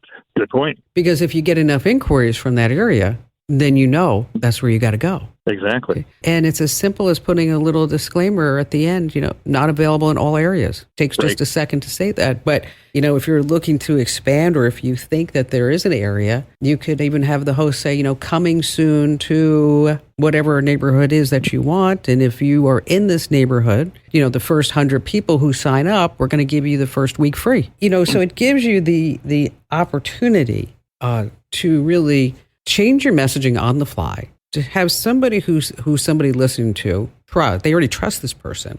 And it's a transference of trust that happens from the host to whoever the buyer is of that particular product. It's a transference of trust. That's what we call it. So, you can spend money in digital. We do too. But, good old radio, people say it's been dying since the 1950s. We ain't dead yet. We're not dying at all. JC, thanks for your call. All right, let's switch gears just a little bit. In real life, the pricier the neighborhood, the more expensive the stuff inside the grocery store. We all know that. Guess what? Websites work pretty much the same way. And only 1 in 3 Americans know that online shops use your device's location, your IP address, to raise and lower prices on their products. I know, it's a big number. So depending on where you live, you could actually get the short end of the stick with these deals. But there are ways around this. Yeah, okay, I know the way, and now you will too. Number 1, get a VPN and change your virtual location to one that you think will get lower prices on products. You can always buy through there and then ship to your same home address. Of course, we use ExpressVPN here at the Kim Komando Show. Go to expressvpn.com/Kim. They're a sponsor. You can get 3 months free. Number 2, compare prices online. You want to use sites like PriceGrabber and Google Shopping to take a look at costs of items all over the web. And number 3, track your prices on the products that you want. If you have Chrome, Keepa is a really powerful extension. You can also keep tabs on price history charts and items on Amazon, or use the site Camel. We have more coming up here on the Kim Komando Show.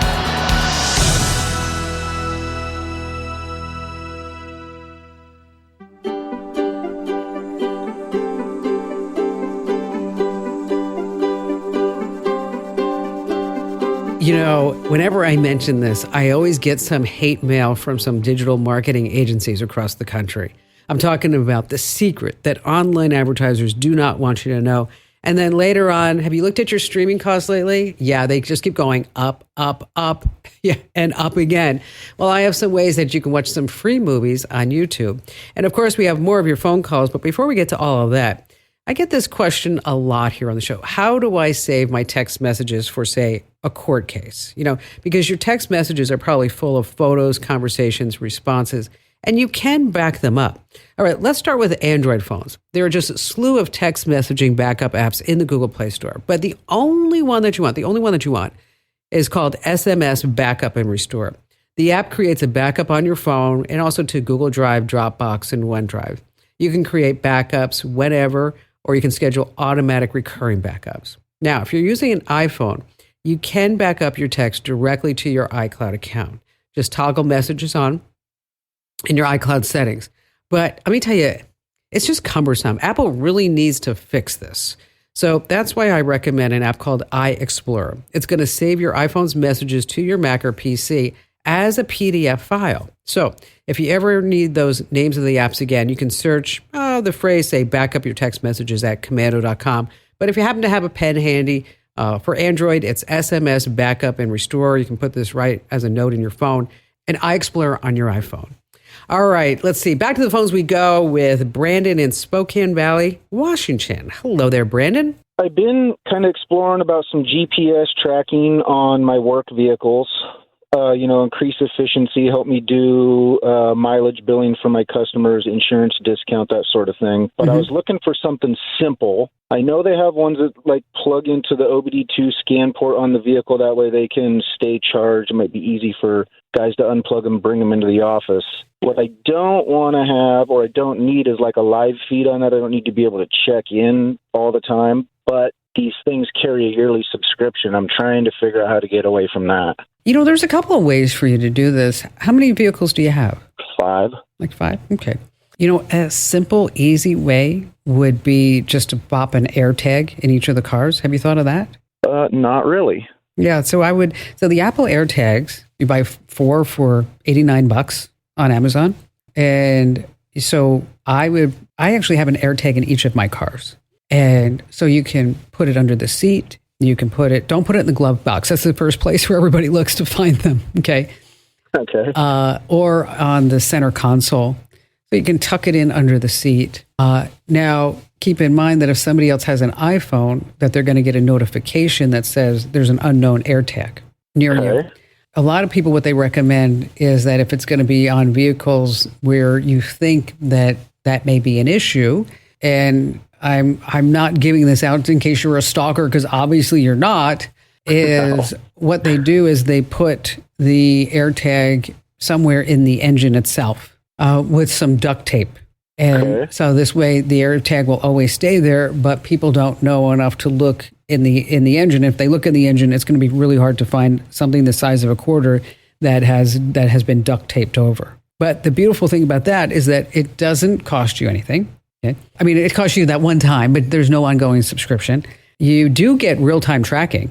And as far as, being able to go back in time, it doesn't necessarily do that. But if that was something that you would want, there is another product. It's going to cost you $150 called the Trackit GPS. And that's Trackit. It's TRAKKIT GPS, the Trackit GPS.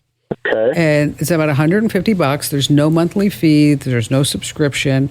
It uses Wi-Fi to communicate, so you don't need cell phone service. But it does do GPS real-time tracking, logging, and reporting. And so you can, so it records all this, and then when it's in range of Wi-Fi, that's when it uploads all the data.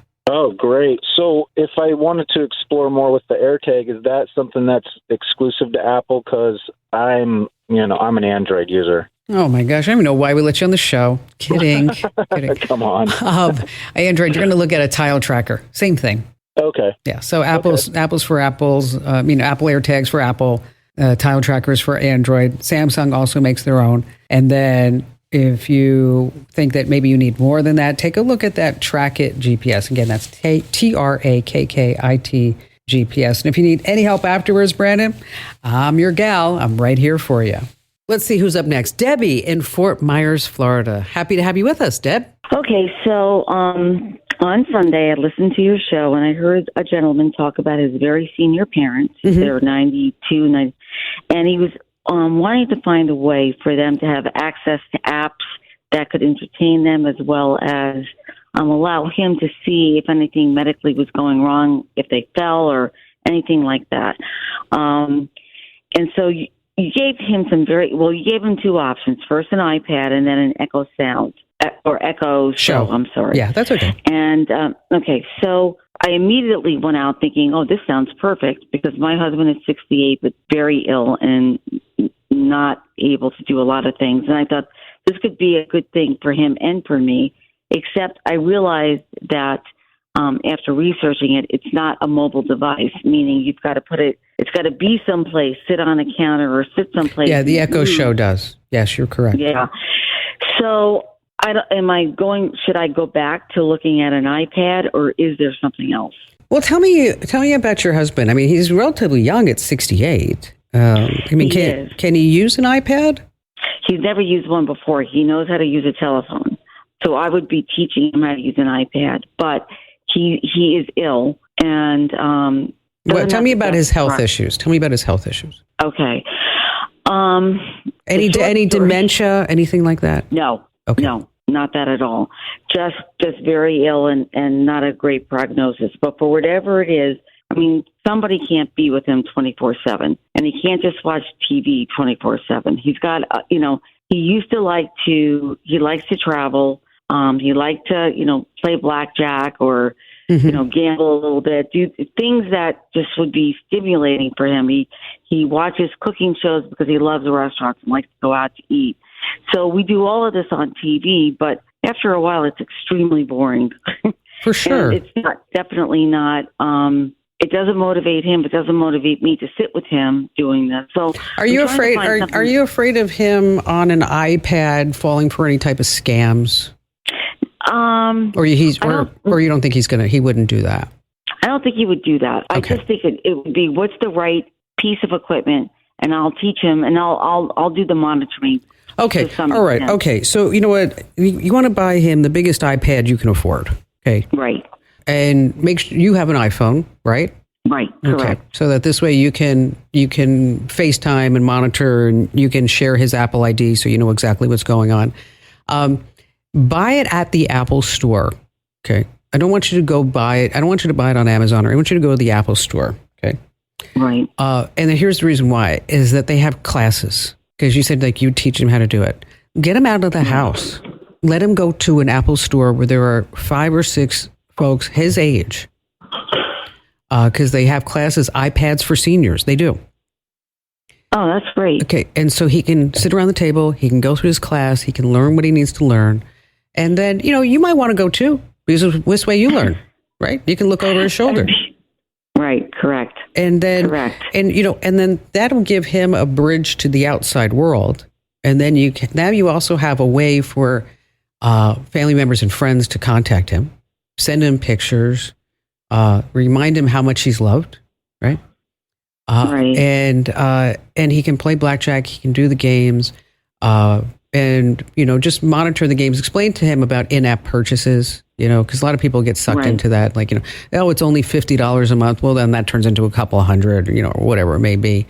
And if he had any other hobbies, if he's into flying or ham radio or whatever that may be, is that there are also apps that can facilitate that. So to get the brain stimulated, right? To have him do something other than just watching TV when you're like, oh my gosh, we can't do this all day. We just can't. Exactly.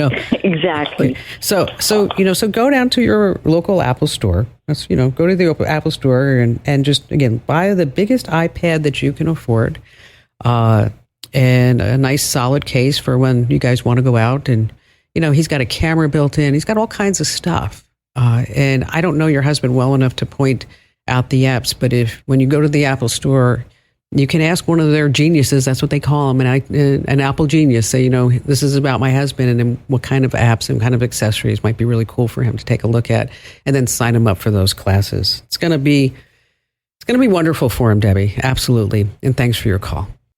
All right. Advertisers are notorious for watching what you do and where you go online. It's valuable, valuable information. But here's the secret that online advertisers do not want you to know. Think of cookies as this trail you leave behind when you're online. It's pretty useful, keeps things like your login info and shopping cart contents, but they can be invasive. Companies use cookies to track where you go and what you do online. They'll even do it on a website other than the one that you're visiting. Now, advertisers love cookies because they help customize the ads you see. And if an ad appeals to you, you're more likely to click on it, which yields to what? A higher ROI. Now, here's the top secret they don't want you to know. You can opt out. Yes. Here's the address. optout.aboutads.info. I know it's hard to remember, but let me say it again. optout.aboutads.info. Let me do this. Sign up for my free newsletter. I'll put it in this coming week because I know you're going to be like, what was that address? Drives me crazy. So if you already get the newsletter, you'll have that right in your inbox. And if you don't, sign up right now over at winfromkim.com. Once again, that's winfromkim.com. All right, still to come, we have more of your phone calls as well as some ways that you can watch free movies. Yes, I know.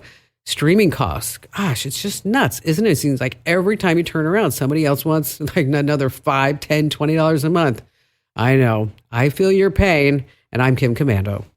Hey, if you ever have a question that you want me to answer here on the show for you, really simple way for you and I to connect and have a one-on-one conversation. Just go to the website, komando.com. That's Komando, komando.com.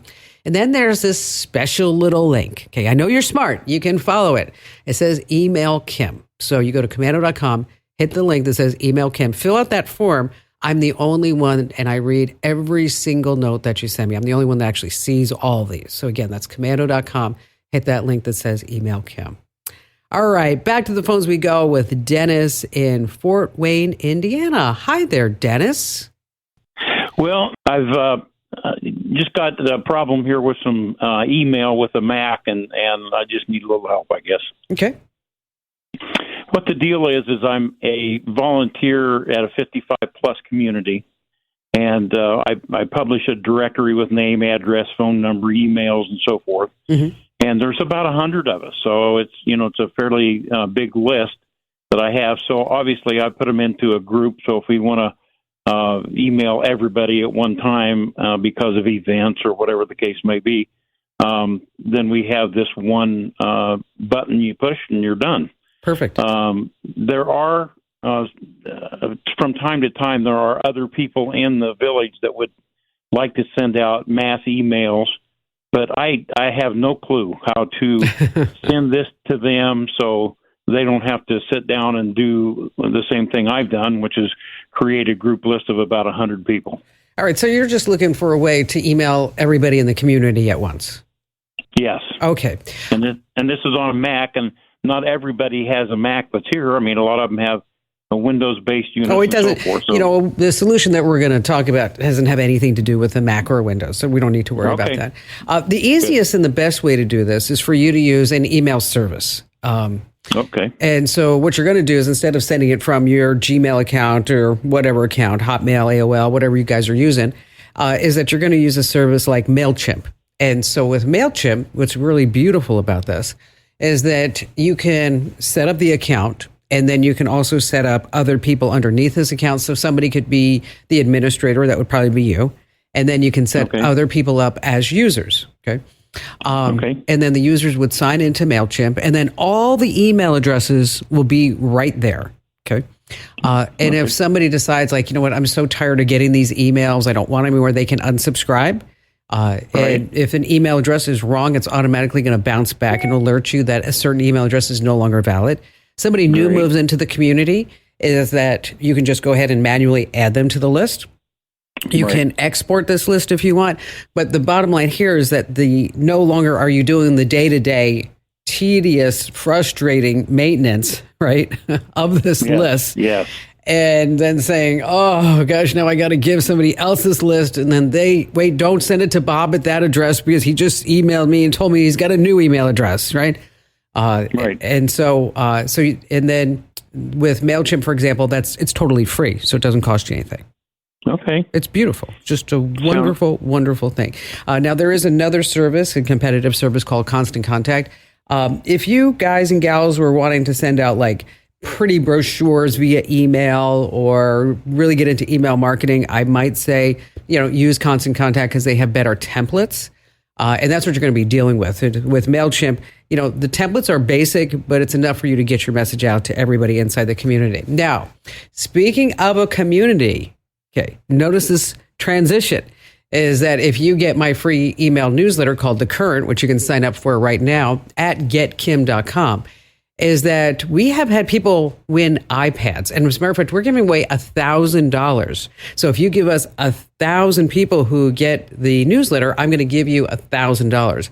And so if you have a big community like this and you want to make sure that, everybody stays tech safe and everybody stays tech current, what you want to do is the bottom of your newsletter is that you have a secret referral link, and that's only your referral link. And so if you can share that out with everybody in your HOA and then they sign up, is that you get credit for that. And then with enough credits, you can get things like an iPad. You can win $1,000. So again, if you're already getting the newsletter, make sure that you scroll down and you look for that referral link. Thank goodness there are better ways than having to manage email lists in a spreadsheet or a Word doc. So frustrating. Hey, remember when ditching the cable actually saved you money? Not so much. Subscribing to the streaming top dogs, I'm talking about Prime, Max, Netflix, Hulu, cost over $110 a month. $20 over last year. And guess what? We're actually seeing more ads. Now, YouTube has a bunch of free movies. It has a dedicated channel that updates its selection every single month. You can see like The Godfather, Forrest Gump, Singing in the Rain, Twilight, Anchorman 2. They got a whole bunch of TV shows. Now, they are free, but you're going to see a few ads. So here's what you need to do. Go to YouTube, find the YouTube Movies and TV channel, and there you make the selection free with ads. Now, for all you classic film buffs, a simple search for public domain movies on YouTube opens up just a world of treasures. So go ahead and binge without subscribing to any more costly streaming services. All right, don't forget, enter to win that iPhone, that special address, winfromkim.com.